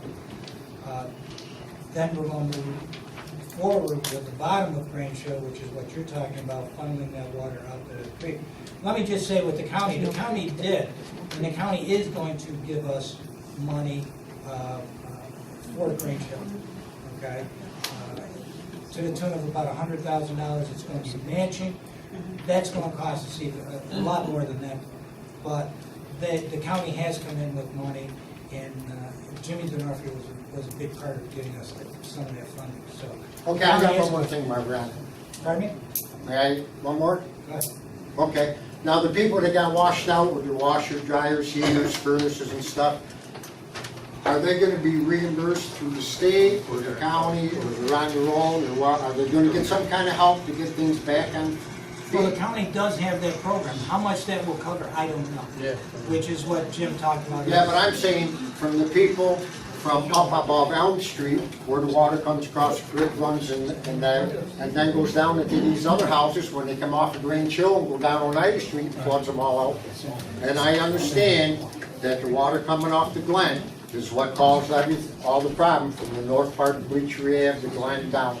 Okay, I understand all that, but these people are left out in Hopewell. Okay, Bob Core. Adjustment. I'm sorry, hold on a second, Bob. Jimmy? Is that your name? Hello. Ed Thompson. Yes. Just so you know, and everybody else in the audience, I mean, when I took office in 14, I wasn't there in the storm of the 13, I'm aware of it. But that was one of the first projects that I brought to the town board, was the Grange Hill project. Been working many years, these guys have heard me say, it's been in the minutes, Grange Hill, if I said it once, I said 100 times. And we did go out to bid a couple times. And the first time, there's some things that people don't know that go on. I mean, I'm frustrated too, just like everyone else, that this thing isn't done yet. We had people move, couldn't get easements because property owners change. You know, things happen. The other thing is too, when you get one bid one year, and I think we had to do some soil and water studies, so it got postponed a little bit. Then you go out the next time and it's double, and then we got again, now it's even double on that. I mean, we gotta be good stewards of the taxpayers' dollars too. So, I mean, we're not gonna get ripped off just to get this done. I mean, we have a solution tonight we're gonna present, and I tell you, you know, that's one of the big things, and I'm, you know, Supervisor Tazinski and Rick Sherman, our engineers, all working to get this project done. And I told the board too, when it rains hard, I'm pacing my living room and my bedroom too, because I know you guys are feeling the same thing. So I don't want you guys to feel that you're by yourself. I'm in it with you, I'm fighting for you, I'm trying. And tonight I think we're gonna get this through and finally get this underway. So get some Very relief good. for you guys, okay? That's what it's all about. Absolutely, I agree. Yeah. My wife just said we'll have a sleepover next time it rains. Yeah. Bob Court. Just a couple of comments here on conversations that have gone on. Jim, what you described as mitigation, that's basic maintenance. Cleaning out a culvert pipe is not mitigation. That's basic maintenance. And my understanding is the town doesn't have the staff. Pat, maybe you can tell me how many people were down in the highway department compared to 7.5 years ago when you started? I think it's 4. Yeah, so there's nobody to go out and clean this stuff. And so we're sitting here getting flooded. I've had that house on Oneida Street, which I just recently sold, for over 35 years. And you and I have been going through this for the last few years. You telling me the EPA or the FEMA's going to come through. I applied for state money and county money and all these programs all over the place. All I did was spend my money making photocopies. It was a complete waste of effort. I just see that there's some big culverts put on Snowden Hill Road that just went in. So the water will drain faster.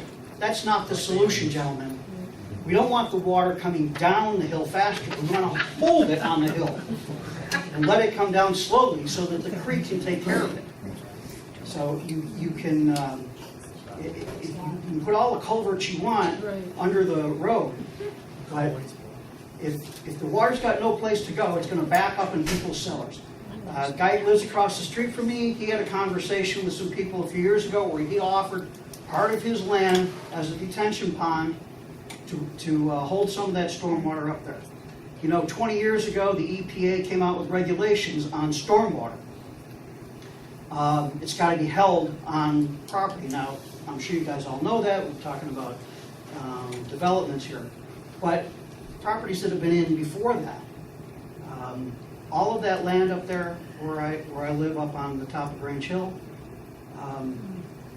all of that farmland is filled with all sorts of chemicals and crap and contaminants and feces, and that is coming down the hill and is going right in everybody's basements all over the roads. I mean, the EPA would have a stroke over this. And the solution is simple. It's not cheap, but it's simple. You have got to build retention ponds up on that hill. And you've got to, Pat, and I just saw a campaign ad from you. The $2.1 million. Where the hell did that money go? Because that $2.1 million didn't take a gallon out of anybody's basement. Well, maybe not where you were. This project will. Well, we spent $2 million, just so you know. The projects we did that covered that $2 million, they all worked in this system. They all worked. Okay? Now, the project that we're talking about for Grange Hill, okay, yes, unfortunately, we ran into problems. Some were studies, some was the financial, because as Jimmy said, every time we went out to bid, okay, it literally doubled. It went from originally 140,000, and then we had to go back and get some studies done. Expand your basic contract. Let me finish, please. Then it came in at over 300,000. Tonight, you'll hear that that same project now came in on another bid at $650,000. I already Do you know what we're talking about here? We're talking about 6 times what it cost a year and a half ago. Because we're getting gouged, and we're not going to let that happen. I've got a proposal tonight, Jimmy and I have worked it up, and we're going to get that project done. And that project will work. Stop yelling. Okay, it's not going to be like the projects that were done years and years ago, the ones that you're talking about. This project will work, and when I say we did 2.1 million, yeah, we did more than that, and they all worked. And this one will work, and we're going to get this passed tonight. Those 3 detention ponds up the creek from Judy, have they been? They're not ours, They're not- and that's they're why not- we're going up there to take a look at it. They're not, They gotta- they're not they gotta- retention. Well, they're just, yeah, they're not. But they used to hold a lot of water coming out there. They may have been. We wanted to go up there years ago. We couldn't. Judy is now going to give us permission to go up there and take a look at it. Well, there's a lot of farmland up there that is vacant and not being used, and I think it'd be pretty easy. I know Bill Schuster said he would be happy to work an agreement to use part of his land as retention. We could get a lot of people to put retention ponds on their property.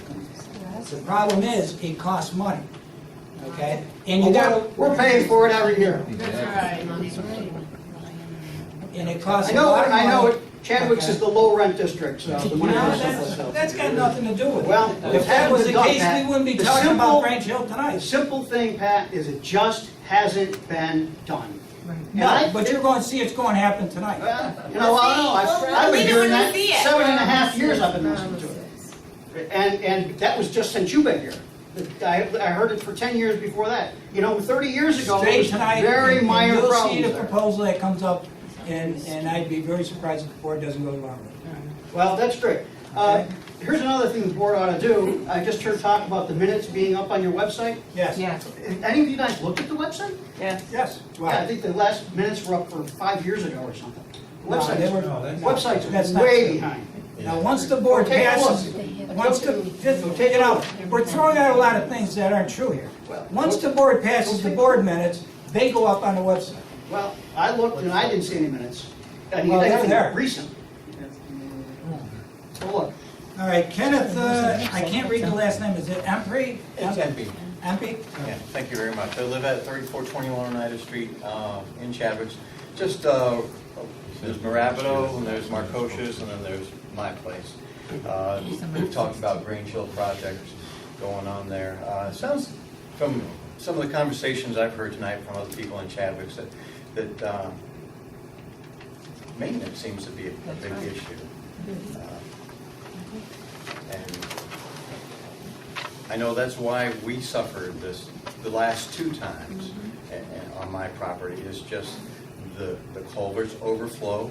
I get hit from 3 different directions, with water coming down Oneida Street, water coming across my backyard from another neighbor's who's overflow, where the culverts just aren't handling the water. A lot of times it's just because they're plugged up.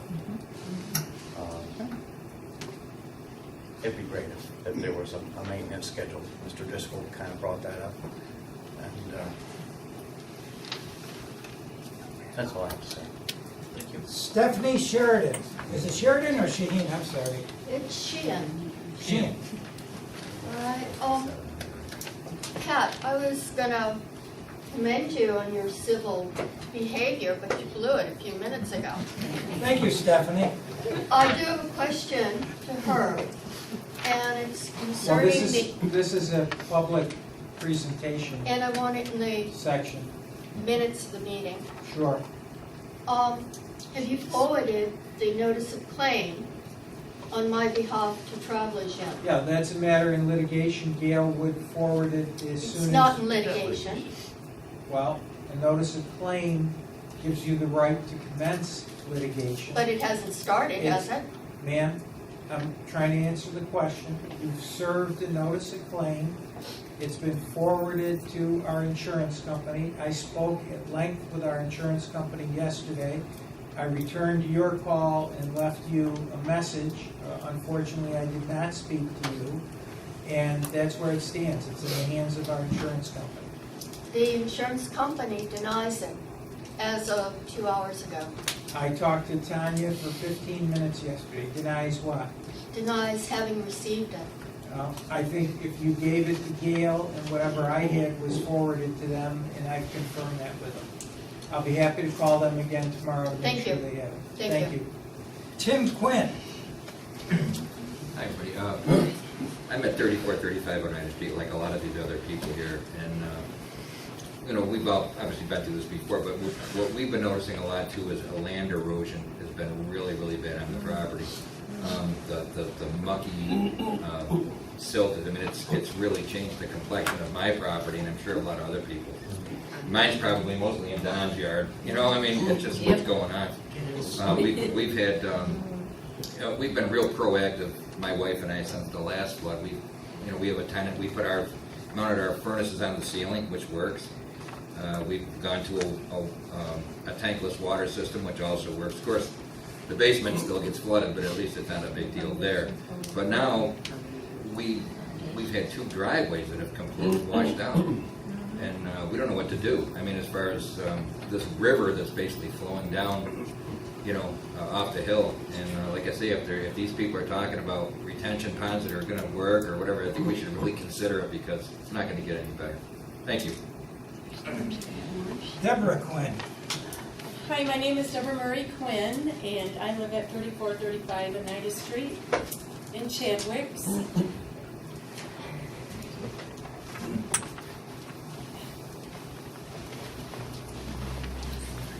This has gotten me so emotional for so many years. All these floods that have been happening. I'm sorry. I have great neighbors. Judy Cussworth is my neighbor, and I get so much water from the property, and it's not her fault. I can just stand in the corner of my land and just watch it flood towards my house in my basement. We have no control. And up on Grange Hill Road, they said several years ago there was a broken levee. They have not fixed that yet, and I agree with some over here that, he's gone now, Ed Thomas.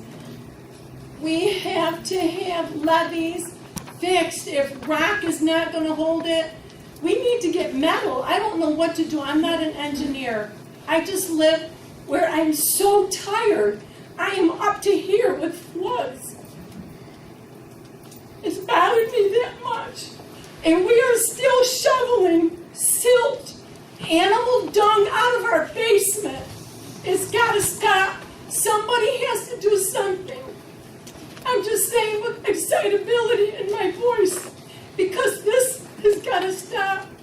And we have to do something for the people. There's way too many people. They're suffering emotionally. They're suffering physically now. I mean, they've gotten lung diseases. They've gotten so many things. There's black molds in the house. Financially, there's so many things that are going on, and I'm so sorry that I've gotten emotional. But something has to be done. And I appreciate all my neighbors. I don't know everybody here, but my heart goes out to you, and I can feel for you. And I know these gentlemen up here, they feel for us, but I don't know if you know what we're really, really, really going through. I appreciate everybody's time. Thank you. Pat, I'd like to address that, because I know she is... Can you wait till the end, Sure. Judy, so we can stay in order here? Ryan Chamberlain. Ryan Chamberlain, live at 1938 Grange Hill Road, one of the sites for the holding ponds. I've only been here a month and a half. Gave up everything, moved out here, we had to got no friends, no family, nobody to help. One of the helping points to buying this property was the proposed holding pond on the property, and also fix the erosion on our bank. We have 1800s house with a stone foundation, and starting to lose any supporting ground to that house. Don't have flood insurance. Unfortunately, I know a lot of people lost a lot of stuff on Oneida Street. Luckily, I have not lost that much, but I don't want to lose our whole house. We've been in contact, I forgot his name, with the guy from the town about the project, signed papers, signed the okay to go ahead with it. Been waiting 2 months to hear answers, and then we just hear that now the price, it's not your fault, but price doubled or tripled. And that was one of the biggest things to us moving here, was this holding pond and fixing the bank. We have 3 horses, and I can barely even get to them now because of this erosion. I can't even drive a truck back there to give them hay. So this is just trying to see some answers. I know you have a proposed coming up later about the branch to home, and just waiting to see what's going to happen with that. Because unfortunately, if it's going to be years like in the past, if it's going to be more years, you may not even have a house left if you live in here. As I said earlier, Ryan, I've got a solution for this, and I think it's going to work with the board, and I think the board will go along with it. Jimmy's aware of it. I talked to Jimmy about it. He's on board. So I think we're going to take care of that tonight. Okay. Okay. See what's going with it. Dana Simmons.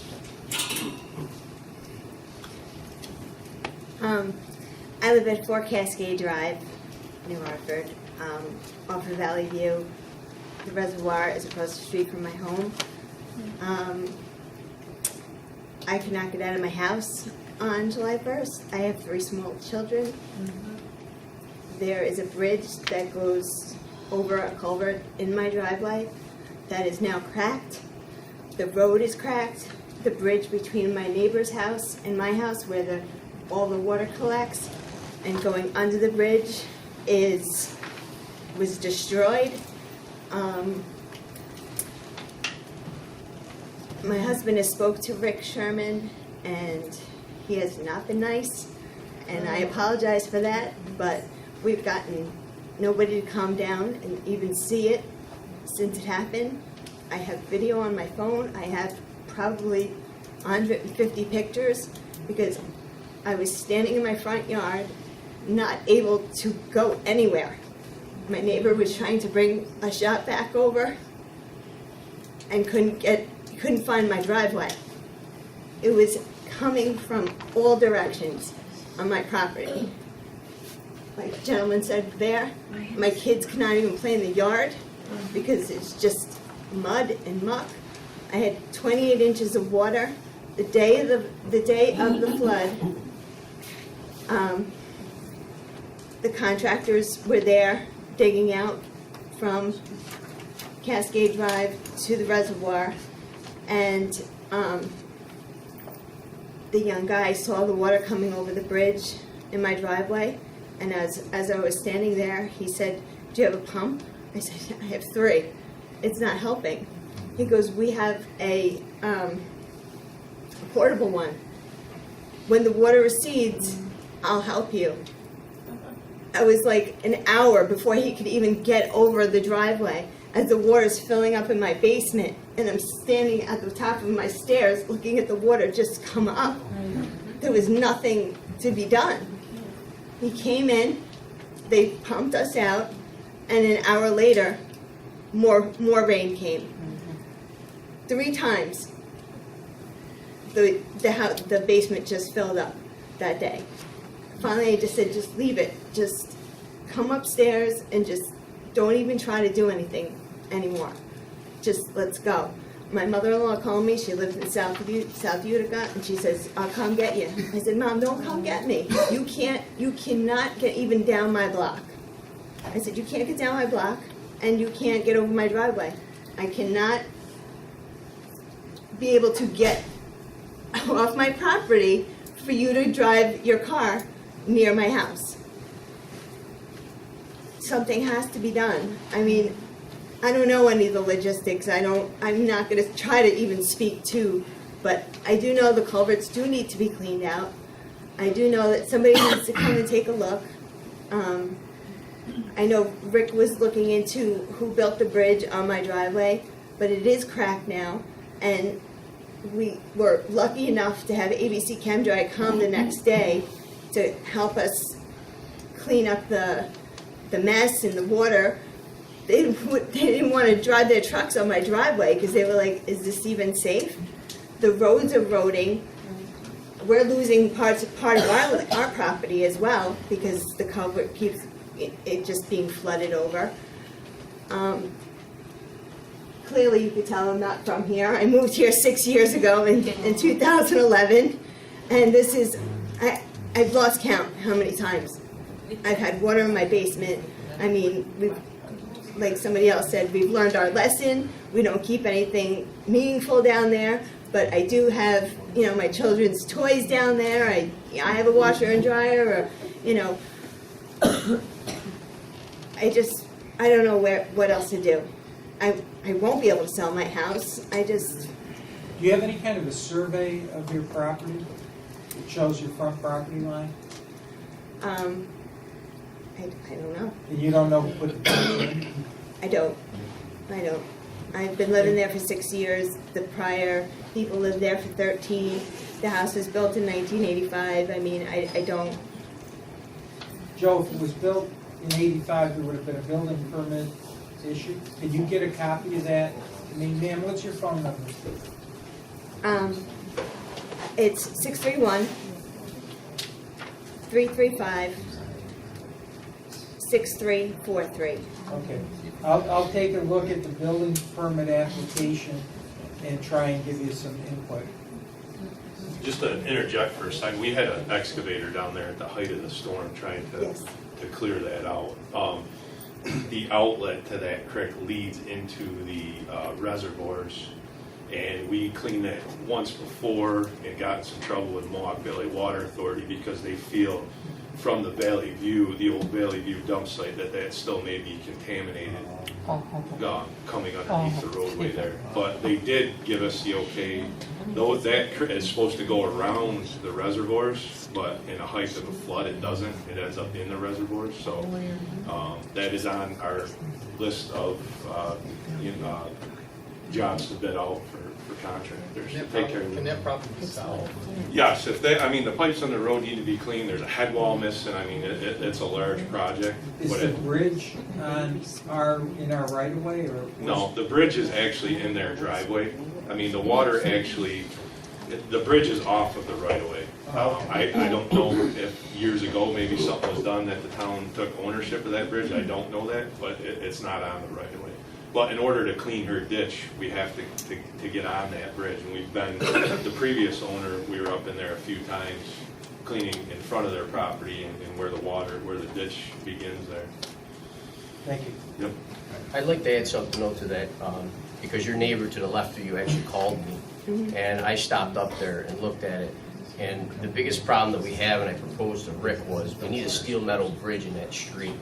I think that would eliminate most of the problems there, because those culvert pipes underneath are getting clogged, and they keep putting cinder block walls up, which if you've seen, they fell down. Somebody could have got killed there. Sure. So I think the thing to do is to bid out a bridge for that area, and that will take on a lot of the issues that you're getting, the water, because what's happening is backing up, and then the water is veering off going towards your house. So I was up there with your neighbor, and that was one of the things that, you know, I spoke to with Rick.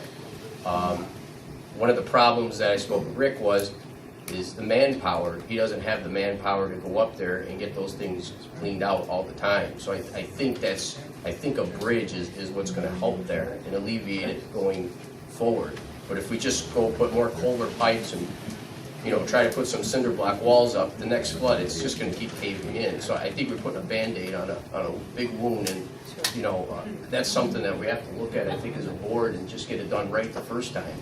Because the way you are up there, I don't think there's any way that you're going to fix that problem doing what we're doing. So, and even if we clean those pipes out, it's still not going to take on all that water, because what's happened is all the rock and everything's coming from the dam there, and it's just going to clog them up when the storm hits, and you know you can't be up there while the storm's happening. So I think it definitely needs like a steel metal bridge with an underpass underneath it so the water can flow, you know, clearly. So I mean, that was my opinion. I told your neighbor, I talked to Rick. So Rick was going to look into you know, seeing how much money a bridge would cost on our road, not where your bridge is. But if we can stop the water there, then I think your water would flow a little better than where it is. So I just wanted to add that. I would just love somebody to come down and, you know, see the video, see the, you know, see how the street is, you know, there was a bunch of sinkholes too. So I mean, I know my neighbors were like, "What's going on with this?" You know. Well, the whole road's eroding on the sides. Right, the whole road's going to collapse Absolutely. at some point. I mean, Yep. We went up there and looked at it, and I told Rick right there that the road's gonna collapse at some point, because there's no way those culverts that are underneath the road can handle that, all that stress. So half the road, right up to the white line, in fact, the white line's gone on part of that road, Yep. and those cinder block walls came down, God forbid, anybody was there. So they were in the creek. I don't know, Chris, did you guys? Yes, we went, and Rick called me on that right when it Okay. happened. We went and removed the wall right out. did? of it, All so- right. So it didn't block the culvert. Yep. Okay, Yep. so, but, maybe we look at that. Our attorney, Herb Cully, is going to check into this, and then we'll get somebody up there to take a look at it. I appreciate it, thank you. Okay? Mike Kennedy. Yeah, hey Pat, Mike Kennedy, 9 Beechwood Road, at the bottom of the hill. I went through a few administrations to get some water relief up there on the top of Beechwood Road, and through your administration, I went through a few town supervisors. I want to thank you. We're finally able to get a lot of stuff done, along with Dave Reynolds, and most recently Jim Messa has come through, and you guys do a hell of a job. These town guys, they're stretched in. You don't shoot the messenger. They're out there busting their ass. But if there's not a lot of them to clean all these culverts and all this other stuff, these guys do a really good job behind the scenes. That being said, I want to know what happened. I don't know if the retention pond, we put a ton of money up there, ton of resources. We finally thought we had it beat. What happened this storm? Did it breach the retention pond, or where did that river come from again? It was like a nightmare all over again. Yeah. I checked those the following day, and all 3 of those had overflowed. It just couldn't handle the amount of water that was coming through. You could see the runoff from top pond of Janet. Just a cascading effect? It cascaded down. I was ahead of the storm, and I thought finally I don't have to babysit my house anymore. But, once that thing let go, it was, if my sub pump lets go, it's turn off the power and walk out. And it was a nightmare all over again. I know we put a ton of money into that, and I'd hate to see, I just wanted to know what happened. And what typically happens with the structures that are in those ponds is there's 2 levels of entry. There's it's obviously meant to slow the water down. There's inlets in the catch basins, in the structures. And then when that can't handle the water, it's supposed to come over the top into the grate of the catch basin. And what happens is debris that comes down through there gets on top of those catch basins, and the water it's too much to handle on those inlets, and just ends up going over the berm and subsequently cascades down from pond to pond. So the next day I had found that the tops of those had some debris on them, which underwater you'd never be able to get to them. So, as we sit here tonight, are they pretty much topped off and waiting for another overflow? They're clean. The last time I was in those, the tops of those are clean, the inlets are clean, But the levels of the 3? I was surprised that there was little debris in the ponds themselves from the top pond at Janet right down through. So to me, there was very little silt and debris in there. Just some high grass. Is there anything we can do in the future to prevent these from overflowing? I know it was a phenomenal Sometimes amount of we're rain. not immediately right there to look at them. If somebody can see that there's some debris or something on them before we happen to get there, it would help, with the situation. Pat, we put a ton of money up there, and you guys, Dave, you were, and you weren't even my councilman at the time, and every time I called Jimmy's right there, he answers. I appreciate you guys, what you do, but I would hate to see bad money, Right. Chris, that went around the lower head wall too, didn't it? Yes, yeah. Is that head wall clean now? Yes, yeah. So everything the last we checked as of this afternoon was clean and, open and ready for the next. Since they did all the work up there, this is the first time that thing breached, and I hope it's not going to become a habitual thing, hopefully. Maybe it was just a one-time deal, but. And just so you know, Mike, and I think you do because you were here when we were going through this. And I'm not sure who was on the board at that point. I know Rich was and Dave was. Every time, and I know people don't want to hear this, but when you have an engineering study done for stormwater, there's various degrees that they give you, okay? And as a matter of fact, I think, Dave, the original one that was given to us would have handled a 50-year storm, which means that 1 out of every 50 years you're going to have that kind of storm. We said no to that. We actually went to 100 or 150-year storm. I think, Dave, Rich, if you can remember. We went up for that because I told him, I said, no, we're not going to go for that. We want, the best we can do. I got to be honest with you, though, Mike, and with the rest of you. what we had the other day probably topped the 100-year storm capacity. And the problem is that when we're there, you know, you try to plan for the worst, and we did.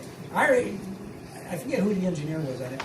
They thought that the 50-year storm design would handle what was happening at that point. We went above and beyond it, just to be safe. The unfortunate part is you end up with a storm like this, which nobody predicts, nobody figures is going to happen in 200 years, but yet we get this. Unless we get what we had before, and of course it was compounded because of all the wet weather we had months before. The ground was saturated, yeah.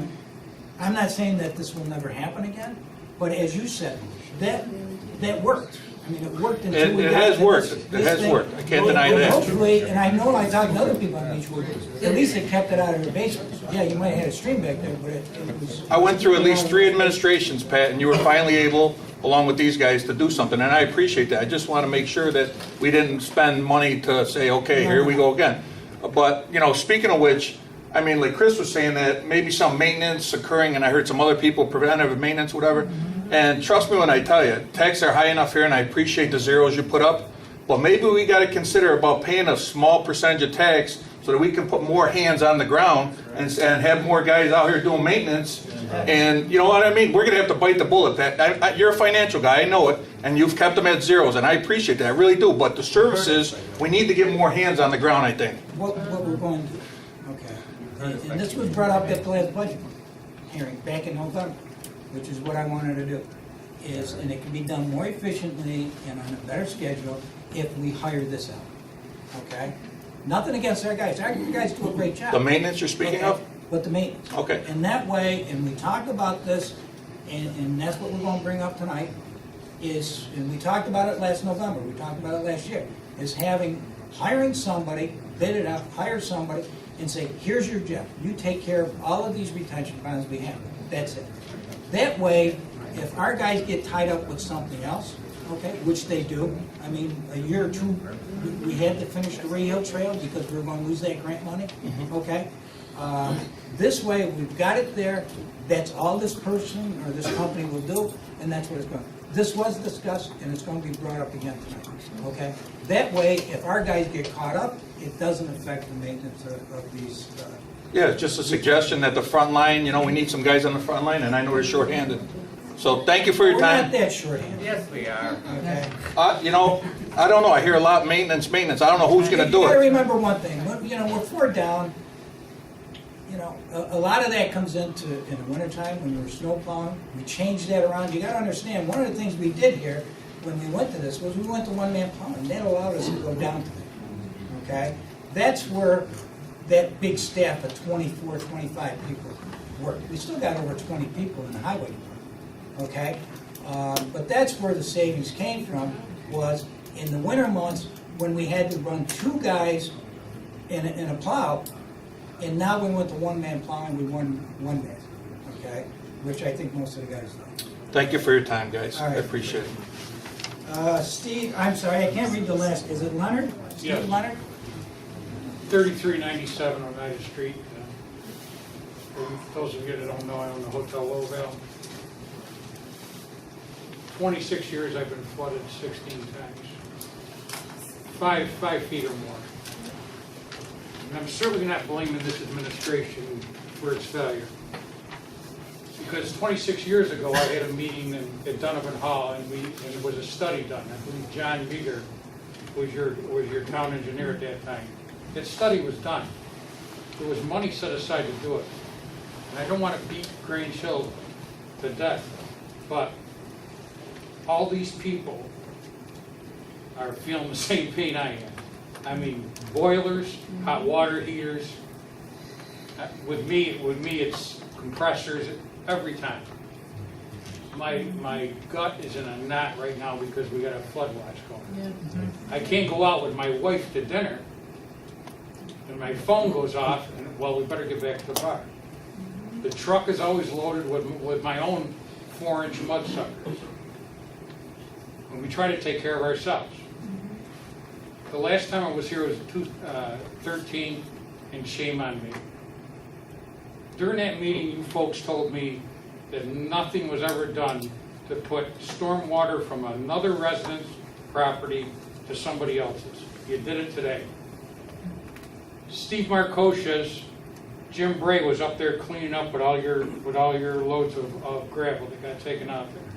There was a berm placed several years ago, making a head wall to the main drainage ditch that goes on there. It was removed. I just came from there, that's why I'm here at the meeting today. I was asked to remove that. By who? By, and she was worried about that debris in her yard. Well, coming down through there. that's the only thing that saved the rest of us all these years, is diverting it down the street or into the pipe.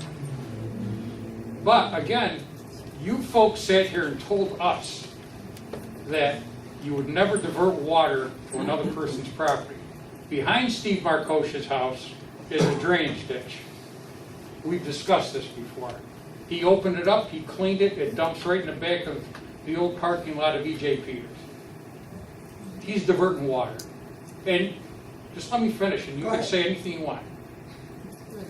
You're saying that, geez, I don't know why the bids 3 times have doubled, tripled, now 6 times. These contractors aren't stupid. Every time they see one of these 50, 100-year storms, and we've had 4 of them in 6 years, they're not stupid. They own that for at least a year, 2 years, 5 years, whatever your bid proposals are demanding to. And they're not going to get cheaper. I want to know why we haven't bit the bullet years ago so all of us don't have to suffer. That's the only disservice that I think that this administration has done. Is, yeah, it's more expensive. Geez, it's tripled this time. Now it's 6 times more. Well, you know, we're paying the taxes, and Pat, you're doing a good job with your money. You are a money man, and you are watching out for our taxes. But this has been a problem, I can sit here telling you, for 26 years. We've spent more money on studies than what this project is going to cost you, if you approve it tonight. Right. And I still think that if you put the retention ponds in, it may help. But unless you do the bottom 2, it's not going to help us. Let me just say this. First of all, there's only been one study. The county paid for it. I don't know if Jimmy's still here, but the county did for it. That's the only study that's been done, okay? We were caught off. In your administration. In my administration. I'm sorry. That's I correct. don't, and believe me, I know people have mentioned it. I don't know about That's the why I'm study not that was blaming done. your administration, but I think that there should be town records. That's right. I'm sure there probably are. Okay. I'm sure there probably are. Continuity. One of the things that was brought up, and I brought it up, and these guys will tell you because a lot of them disagreed with me. I wholeheartedly said, we gotta bid this whole thing. Not just the top, but the bottom 2. And that was one of the things, because we needed permitting from DEC to get those final plans to go out to bid on the lower half. I agree with you. As a matter of fact, our own engineers couldn't guarantee that those upper ponds alone are going to prevent anything down below without the second half. Okay? So I'm the one that said, we're going to do the whole thing, or we're not going to do anything, we're going to do it right. Okay? Tonight, I'm going to bring up a proposal to this board that's going to be a lot less than what this bid was. Okay? And we're pushing, and that's one of the things, as I said before, that I've been pushing on with the county executive to help have him push the state to get DEC to approve those plans for the second half, because we're going to go out, as soon as we got that, we're going out to bid on that second half, the bottom half, because we're going to get all this done this year, okay? The top and the bottom, okay? And hopefully with the board's approval tonight, we're going to start that project within the next few weeks, the ones up above. But then we will immediately go to the bottom half, because I agree with you, Steve, without doing the whole thing, I don't think it's going to work, and we couldn't get a guarantee from our engineer that it was going to work. But go ahead. No, I hear you, but you know, sometimes you guys on the board, you gotta think what it's doing year after year after year, and I'm not feeling that. From listening to everybody in this room, it's too much money. It's tripled. Like I said, these contractors aren't stupid. That's what they do for a living, and they're certainly not going to do it to break even or take a loss.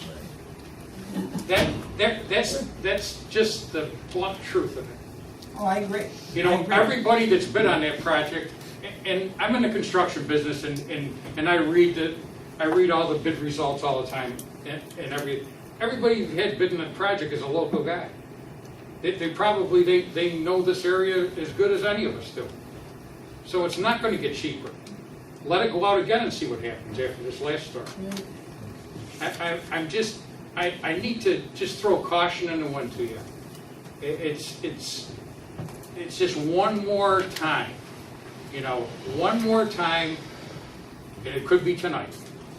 And I think that all of you sitting up there would be very sorry if you saw this happen again. Not being a threat, I mean personally inside your guts, you would feel bad. I understand what you're saying. Okay, that being said, before we close it, we've gone through everybody that's on the list. If somebody wants to get up and make a quick statement, I'll let them, even if you didn't get on the list. Is there anybody else? Because we do have a lot of stuff we have to get through. Okay, that being said, we're moving forward, minutes of the May 10th and May 30th meetings. Gentlemen, have you had time to review them? Have you gotten them? If so, I'll entertain a motion for, motion by Rich, second by Paul, all in favor? Aye. Okay, reports of town officials by standing committees, Parks and Recreation, Councilman. Hold on a second.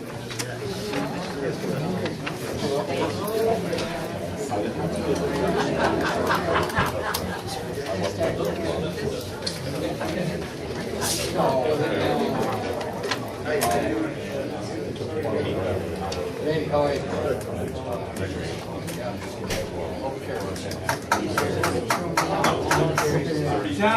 Gentlemen, if we could have some, it gets pretty hard for us to hear up here at the board with a lot of discussion going on. The acoustics in this room just kind of make this.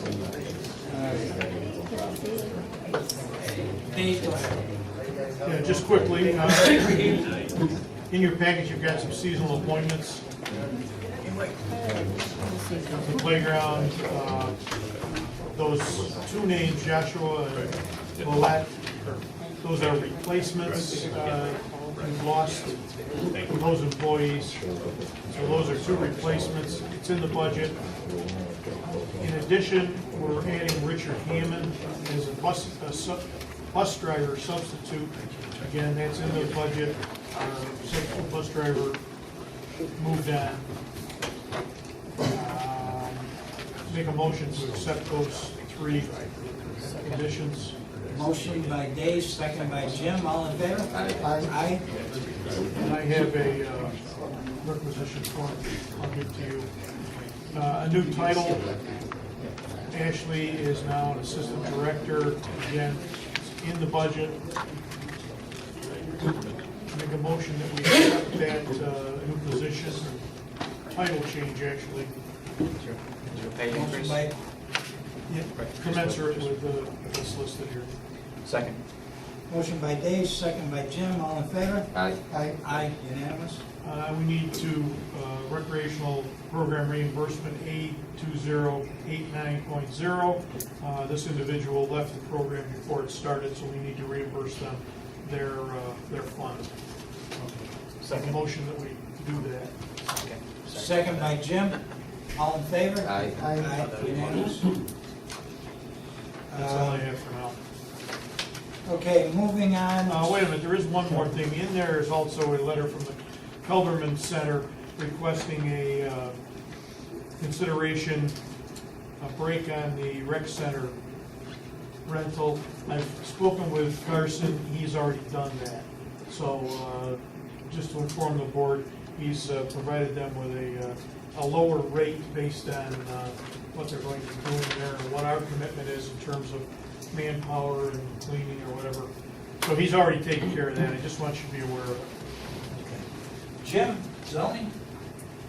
Yeah, I guess we defer that to. Yeah, Gail has been instrumental in preparing a draft of the local law, which she's sent to me. We want to go forward now and reschedule the public hearing. She was attempting to schedule it, ran into some difficulties in that we couldn't get the notice in time The paper, what was it, 3 days before they would publish it? At least 10. Okay. But they needed like 3 days. They needed 3 days as a minimum. So I'd ask for a resolution to go forward and reschedule the public hearing for the next meeting. Motion? Motion. Motion by Paul, second? Second by Rich, all in favor? Just Aye, on I'm sorry. that, they're gonna come equipped with drawings and elevations and things that we can really look at as they would if we were the planning board. Yeah, well, what they've done is they've gone through the planning board process. Right. And they've presented a site plan which shows, the paving, the impervious areas, the structures, how they intend to handle stormwater management. The planning board has approved their site plan, but they don't get to approve the zone change. It comes back to you, and you have a right to not only review the site plan, but to make a determination. I'll get a hold of them and tell them to bring it. They gotta bring everything with them, because that's a major Oh, yes. project I that know. affects a large area, as we saw tonight. And if they come in with, like they did the last time they were here, that's not adequate. They're gonna, Right. until they can bring stuff in that we can look at. Now, he's got to call in to me, I don't know what for, but when I call Okay. him back, I'll tell him that he better be prepared for any Okay. and all questions. Thanks. Okay, so that's done. Jim, you got anything else? Did we give a motion that was Yeah. voted Yeah. on? We voted on it, but then we went back to Bruce. I guess, I have some ancillary things. Did you get the motion and the?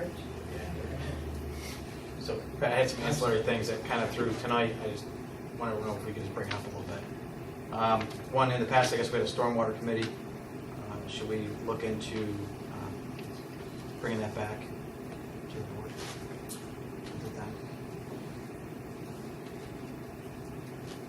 I would say no, and the reason I say no is because the stormwater committee that we had was basically because we had a bond that was taken out years ago, and they were going to decide which projects to use that funding for, okay?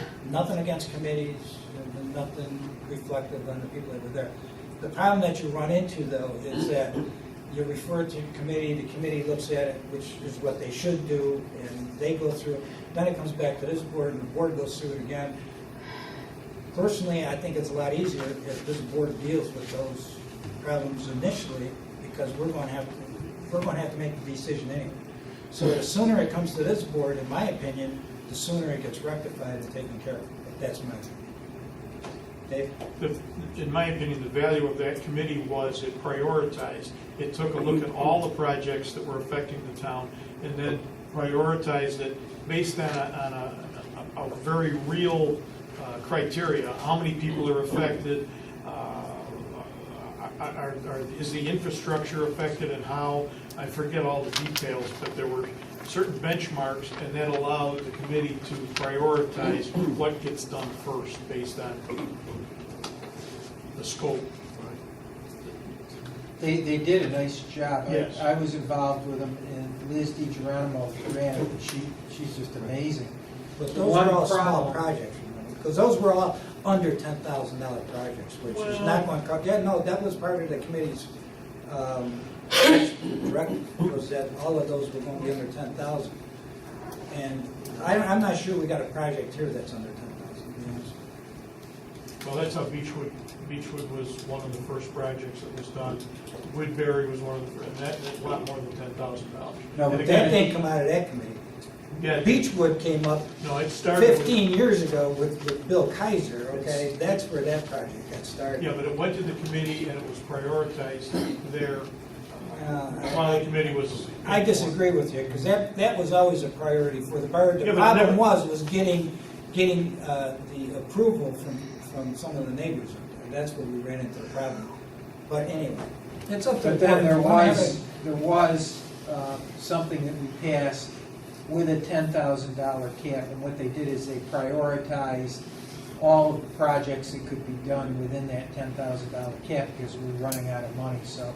But The other problem is we lost members, and as I remember, we had difficulty getting people to serve on it. I can remember going to meetings and Yes. raising one person or two people, and then. Right, it's a tough. But they did a nice. Because really as they did a nice job. prioritize someone that didn't get to make the first cut, the committee took a lot of heat for some of the decisions that were made. I think it's something to think about. Yeah, we just, I'll bring it, nobody has to make a decision tonight, just thought I'd bring that up for us to discuss and think about. The other thing is, got some calls, again, from my neighbors on Cheryl Lane, sewage backup. We did a study, we paid money, I don't think we got the level of rain or anything happened, but again, they're continually dealing with this, we get this, a decent amount of rain. A neighbor across from another resident on their maintenance, this is just hearsay, but stated that when the power goes off in the sewer Pump station? when that happens, then we tend to get this problem. So, Jim, where is that? Cheryl Lane, There's no pumping station. not on there, but somewhere's, I don't know if they said it. They sent me somebody said it. Yeah, there's no pumping station in that area.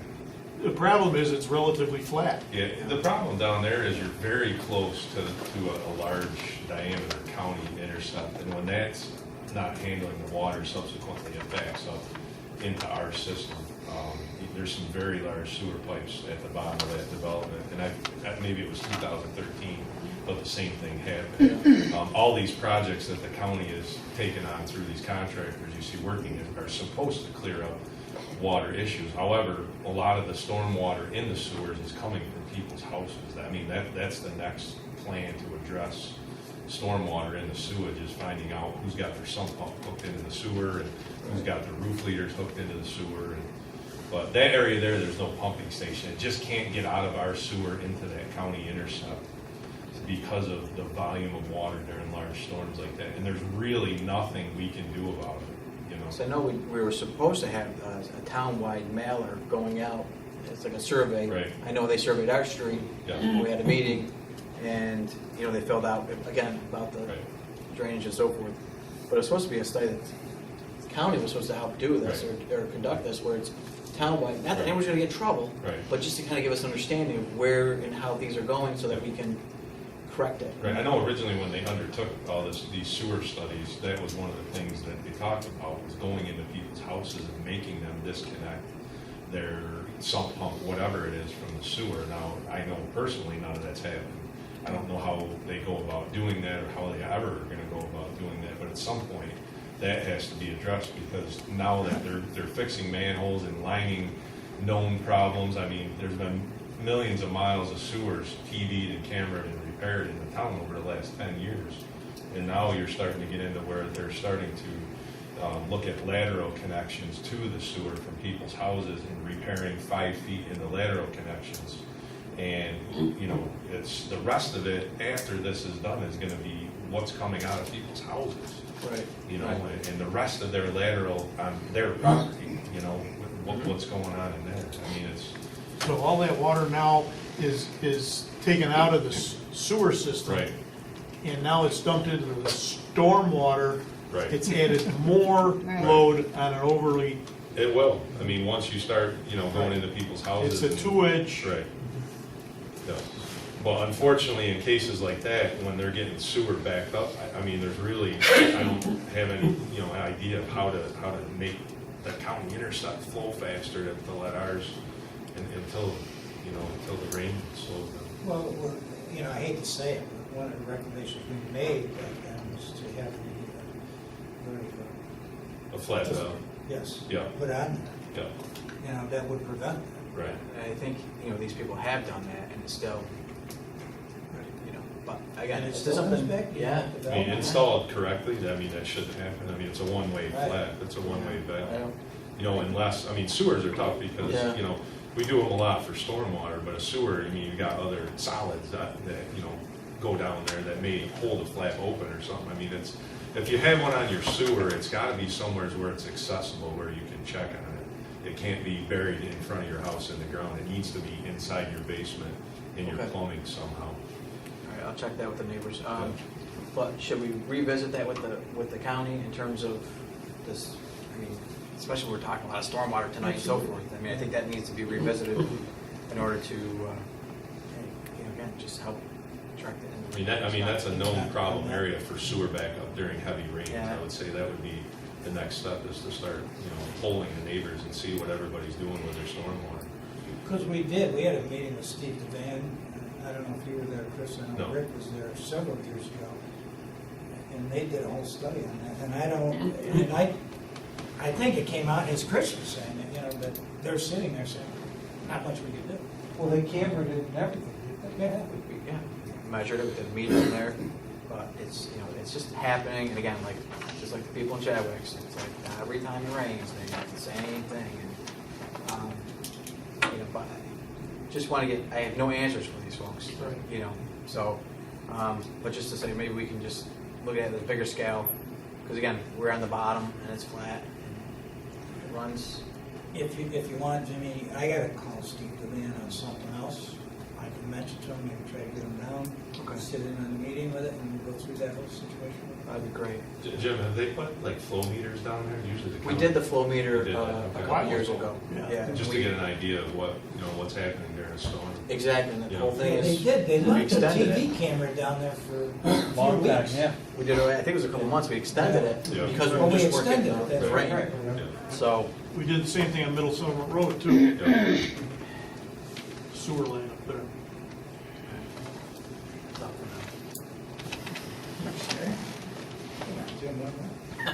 I'd like to piggyback on Jim's questions too. So, I mean, we do have small little stormwater projects that we need to do. I mean, in my district, we have tons of them. I spoke with Rick. I mean, a lot of them have been ongoing now for 2 years, some even 3 years. When I speak to Rick, he says he don't have the manpower. I mean, the guys are out working, they're doing their jobs, but what do we do now? There's a lot of things that we can avoid, a lot of problems getting done. How do we do it as councilmen, going out to the door, speaking with the people? How do we get those things done in our districts? And how is the money gonna be dispersed? I mean, I know we got some big projects we're gonna work on, and those are great, but there's a lot of stuff that we can do, small things that, again, could just eliminate people getting their garages flooded, their basements flooded, and, so I don't know, I'd like to know something tonight, I guess, just like all the other residences. We've talked a lot about money being given and stuff that we've done and everything, but what can we do right now to get the little projects done? So if we have storms through August or September, or even next year, that we can stop it. I mean, I know even one of the projects that, I earmarked in the budget last year, $4,000 for storm drainage for a couple people that needed it, that was flooding out their whole front of their yard, their garage and everything. I mean, Rick's guys just don't have the time to do it. So are we gonna have some kind of authorization as council people to get these projects done also? Or is it something that we're gonna put together as a group? But we need to do them, because if we put this off, we don't have a meeting for another month. A lot's gonna happen in this next month. And I got people on Tabor Road that just need, culverts dug out, or rock, being replaced, or riprap, and small things that can eliminate a lot of flooding and a lot of devastation that happened over the last week. And a lot of stuff that just needs to be cleaned out. I mean, Slayton Bush, just needs to be re-dug out and rip-wrapped. And, those things that are happening right now, I'd like to at least leave this meeting today knowing that I can go back to all these people that I stopped at their houses and say, okay, listen, this is what the town board is gonna do for you. Not go back to these people's houses and go, we're waiting another month, and then, next summer comes and we're still on the same projects, small projects. The big ones I can understand, but the small ones could be getting done. Could we hire some part-time help for the summer that can do these projects so we could do it in-house? Or, how are we gonna get a contractor if we don't have a board meeting for another month to get these jobs done now? Because they need to be done now. Nothing's been done. So, I guess I ask everybody here is, we need to make a decision tonight, or else we're gonna have another board meeting next week and figure it out. But if we don't, the worst month is here of rain, and it's coming, and, I mean, me and Jimmy went out Saturday, day of the storm, and I mean, I seen the compassion with Jimmy, and it was great and everything, but if we don't make a decision to get this stuff done, going and talking to the people is not gonna help anything. It's something I'm gonna bring up later, and Jimmy and I have talked about it, so I think we'll be able to take it on. Okay. Just shorthandedness, let's get this straight. We had a flood in 2011. We had 26, we had our full complement in the highway department. Nothing changed. Okay, so let's get off that, okay? We had a full complement. Well, when we talked to Rick, No, let me finish. We're not getting it I done. don't care what Rick said. I don't care what Rick said. I'm telling you right now. All right. Okay? We had a full complement back there. We had the same situation we got now. Okay? And you could say, well, what happened in the 2 years between 11 and 13? Well, what happened, Paul? You weren't here. We had a full complement of guys. And we weren't working on the Ray Hill Trail back then. So what was it? Yeah, exactly. Right. You don't know. Nobody knows. Okay? So I'm tired of this shorthanded nonsense. Because that's what it is. Okay? Yeah, in 2015, our guys were doing the Ray Hill Trail because we had to get that done. Yeah, we were shorthanded then. Okay? So we got somebody else in here. All right? Remember, you guys didn't want to pay him. That was all stormwater work. Remember that? And now you want to do it again. Well, I'm going to bring up a proposal time. Okay? Our guys are working. Yeah, they're working. All right? They're doing the best they can. If we had 4 more guys, they'd still be doing the best they can. All right? Anytime that this happens, this is above and beyond. This is not a normal circumstance, guys. You can't go out and hire 4, 5, 6 guys that are going to be here for the next 30 years because of an incident that one happened. All right? Our guys are doing a great job. Chris is doing a great job. We bring on some help, temporary help. And that's what Jimmy and I talked about. That's what's going to be brought up tonight. Okay? And But you're not going. as long as that's done properly, then that's great. But I'm not going to add 4 guys. That's going to cost you payroll, that's going to cost you benefits and everything else, so that next year, like last year, when we had a drought, what are they doing? Well, Okay? there's still stuff to do. I mean, let's put it We're this going to way. get the stormwater done. No, it's not and even we'll bring that. It's somebody even the on board. retention ponds. You know, like the one in Pleasant Well, I Ave. brought it up. They're not I being wanted, cleaned. I They're wanted a done. program where we'd get an independent guy to get in here and do it. That was the whole idea last budget time, And I agree with you with that. okay? And that's what we got to It's do. gotta be done properly, and that's All why, right. that's why it was balked at being paid for, because it was not done properly. Right.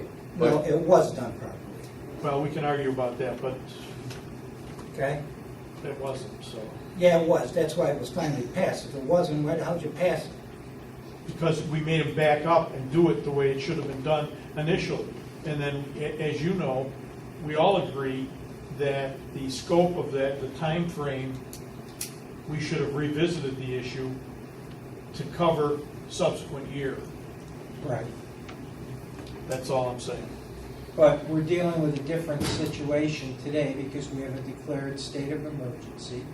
And we have residents who were in here tonight. And I think Absolutely. we can confirm that this is an emergency situation, especially dealing with Grange Hill and Chadwick's.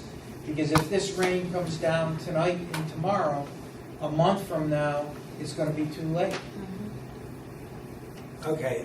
Just to finish up, and then I will Go say ahead. another word. The last thing I gotta say is, you say it's a state of an emergency. You say, yeah, it's happening now, what are these guys gonna do?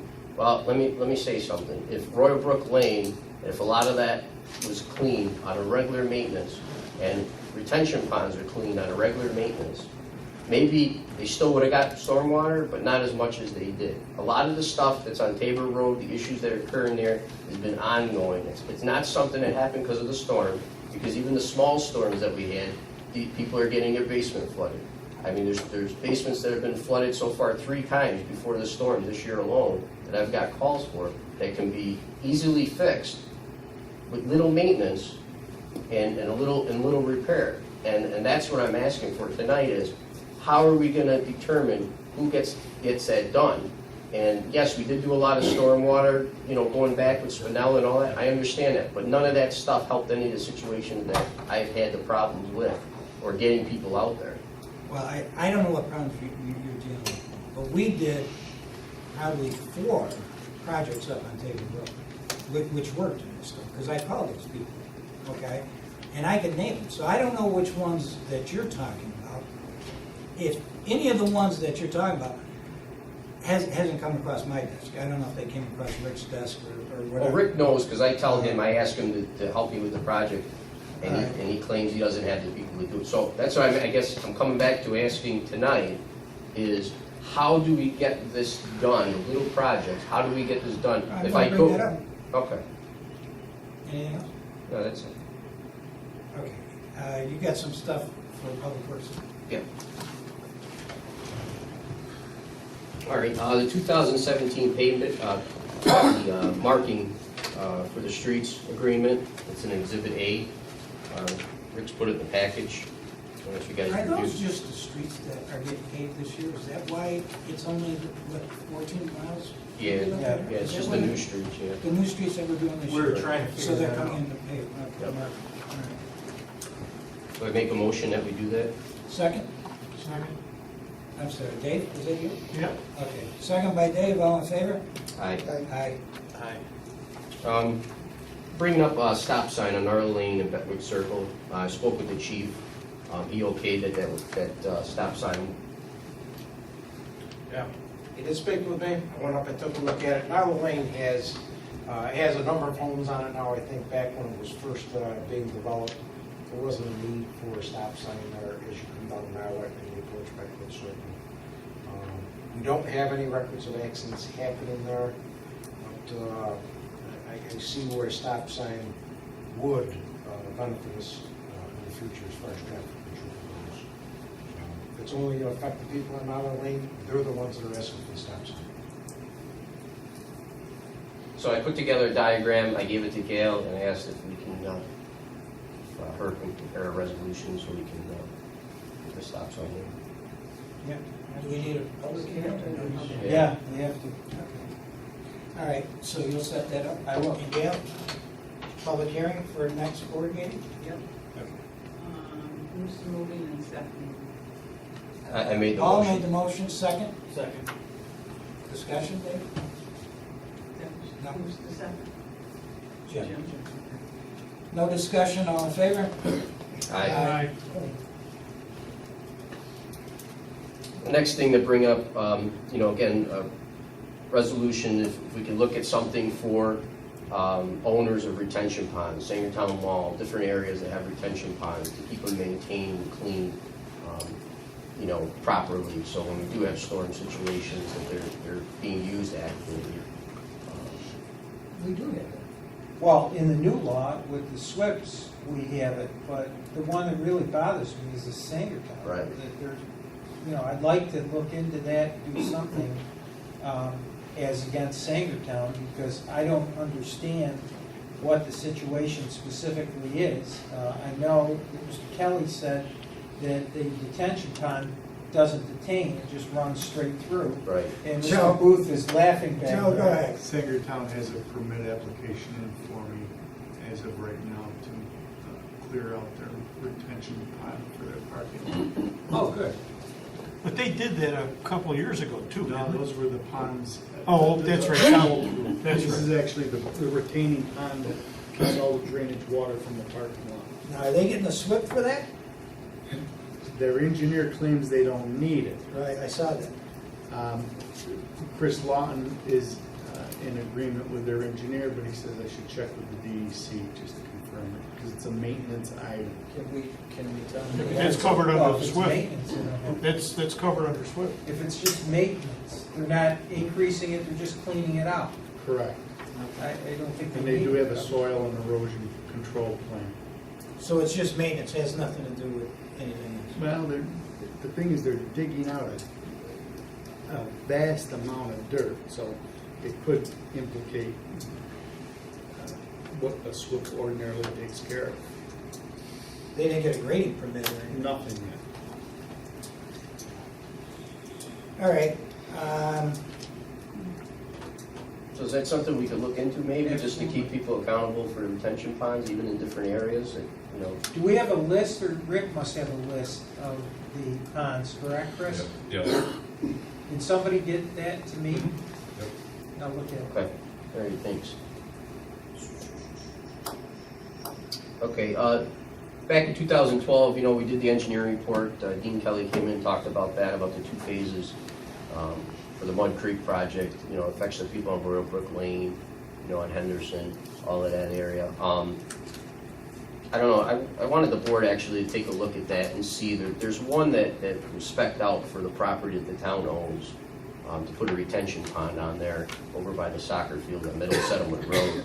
I don't know if that's something the town can look at and, see if it's doable, for the town to handle just that one project there, to see if maybe that would take down, slow down some of the water that's coming down there, maybe stop it enough so Royal Brook Lane wouldn't become a river every time there's a major flood.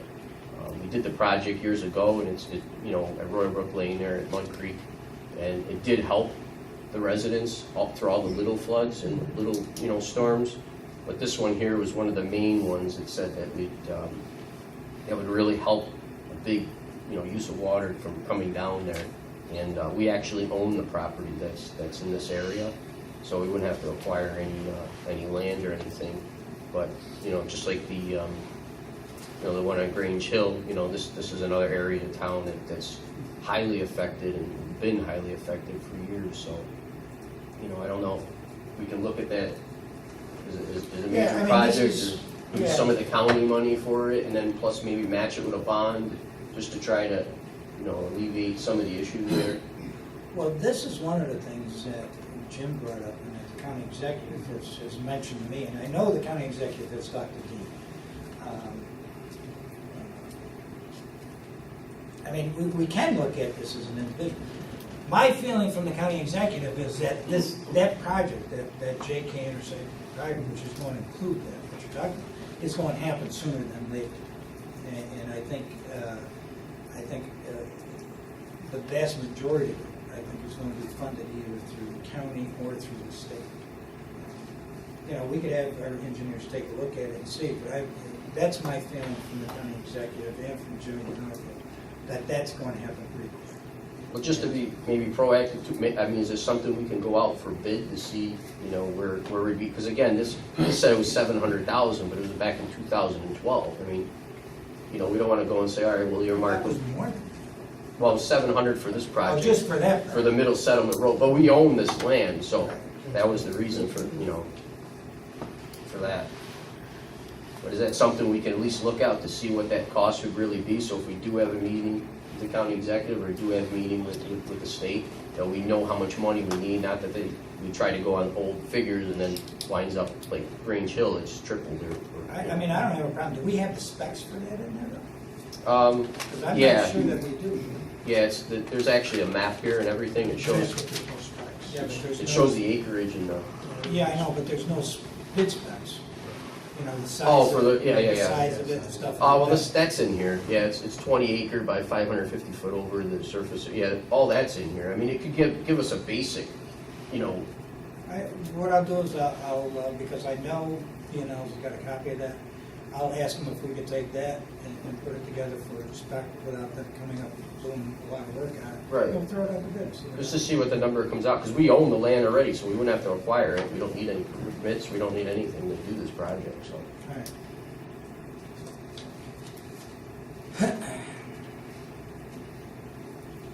All right, and the last thing I had on here was authorized bids, emergency ditch cleaning contract.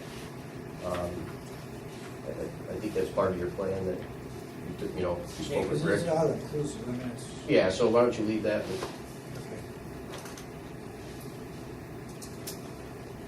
Anything else before we go on? I have just an update on Mr. Salustio,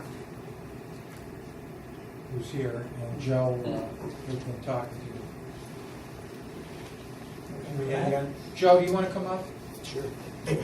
I know Mr. Salustio's here, and he's been very patient sitting there. When we had the hearing, we deferred any action based upon Mr. Salustio indicating that he intended to try and work out something with you to rectify the existing structure. Has any kind of proposal come forward? Yes, Mr. Salustio submitted a written proposal that backfill the existing foundation, leaving the deck on the foundation and the foundation in place. He also suggested he should be allowed to do this without insurance. Don't we require insurance? Yes. We have liability insurance. We have to. Who's gonna, you mean there's gonna be a contractor who's gonna come in and fill it in? I would assume he's hiring a contractor. No, I haven't. And the height of the structure, I mean, this is outside the ground now, it's above ground, isn't it? Correct. So what would happen? Would it be filled in level? Or is it gonna stand outside? Maybe Mr. Salustio, you can explain. Well, we can't fill it in level because there are basement windows that have to be covered up. With, like in the letter I said, with half-inch OSB. So your intent is to fill around the sides, but this is sitting out of the ground, what, Yes. 4 feet? No, about 2 feet. Then if you put the deck on top of it, maybe another foot. So it'll be sticking out 3 feet above ground? Yes. And you would fill it in all around. What about inside the structure itself? Nothing will happen inside. Was there some concern about the integrity of the walls based on this? Is there some special type of a basement? No, the backfill is essential for the integrity of the wall. No, the backfill is not intentional, not necessarily. Okay. He's our codes officer. Well, your codes officer needs to read the builder's guide on superior walls. All right. Joe, what's your feeling? My feeling is that the backfill is essential for the structure to be safe and sound, and even if he backfills this foundation, the town and the neighborhood will be stuck with an eyesore, with rotting wood exposed to the elements. Is it your intention to proceed with the construction of this home? No, How long do you intend on just leaving your... Number one, I find this very offensive because I was under the impression from your town supervisor that he was going to reconvene the hearing. And this is not a reconvening of the hearing. And I've wasted many hours of my time now. And I find it very offensive. Well, And no, I do not intend to build on that property at any time because that house, that foundation was structurally deficient at the time it was put in the ground.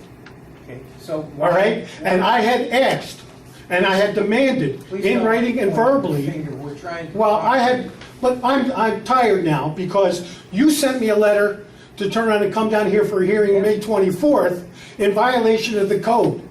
That was corrected when you had the other hearing. Right. All right? And I wasted hours of my time there.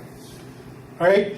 That property, all right, that foundation was basically structurally deficient right from the get-go. There was no way we could build on it.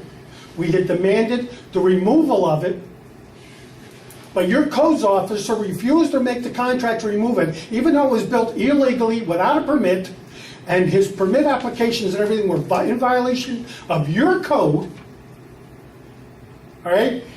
He turned around and said, I won't have him dig it out and replace it because it would be too expensive for him. That's what he said. If he denies it, he's lying. My understanding at the end of the last meeting was that you and Mr. Booth were going to get together. No, that was not. Can I finish? Sure, go ahead. What I'm saying? With an intent to try and come to an agreeable solution to resolving this issue.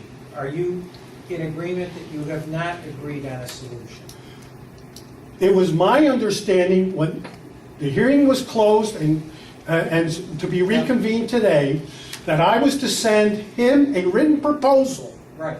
And that he was going to turn around and determine whether or not he would agree with that proposal. Okay. All right? And I didn't get a response. They had it. I had the certified come back, Okay. all right, that they got it the 1st of July. I did not receive any response, just like I never received any response after the trial when I asked for a written remedy from the codes office and from you, which I never received, which is required by your code. So I did nothing. All this has been harassing for me and a very big strain on me and my wife, and it's been a real financial strain.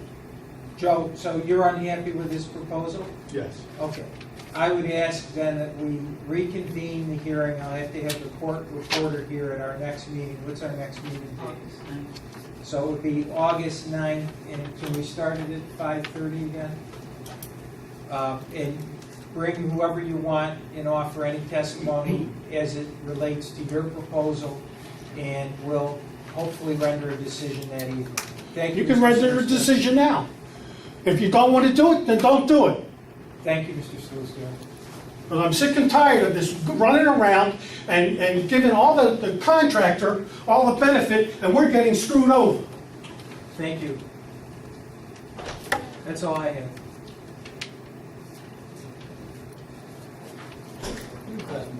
Thank you. I do. All right. Jimmy, do you want to just jump in with me on this grain show? Gentlemen, is there anything else before we get into the grain show and the other stuff that I've got here? Okay, Herb, you got nothing else? Nothing. Okay, why don't we do the bills, get that out of the way? You've all got your financial reports, they're attached to the thing. Jimmy couldn't make it tonight. If there's any questions, I'll try to answer them. How about on the bills here? Second by Paul, all in favor? Aye. Unanimous? Okay, gentlemen.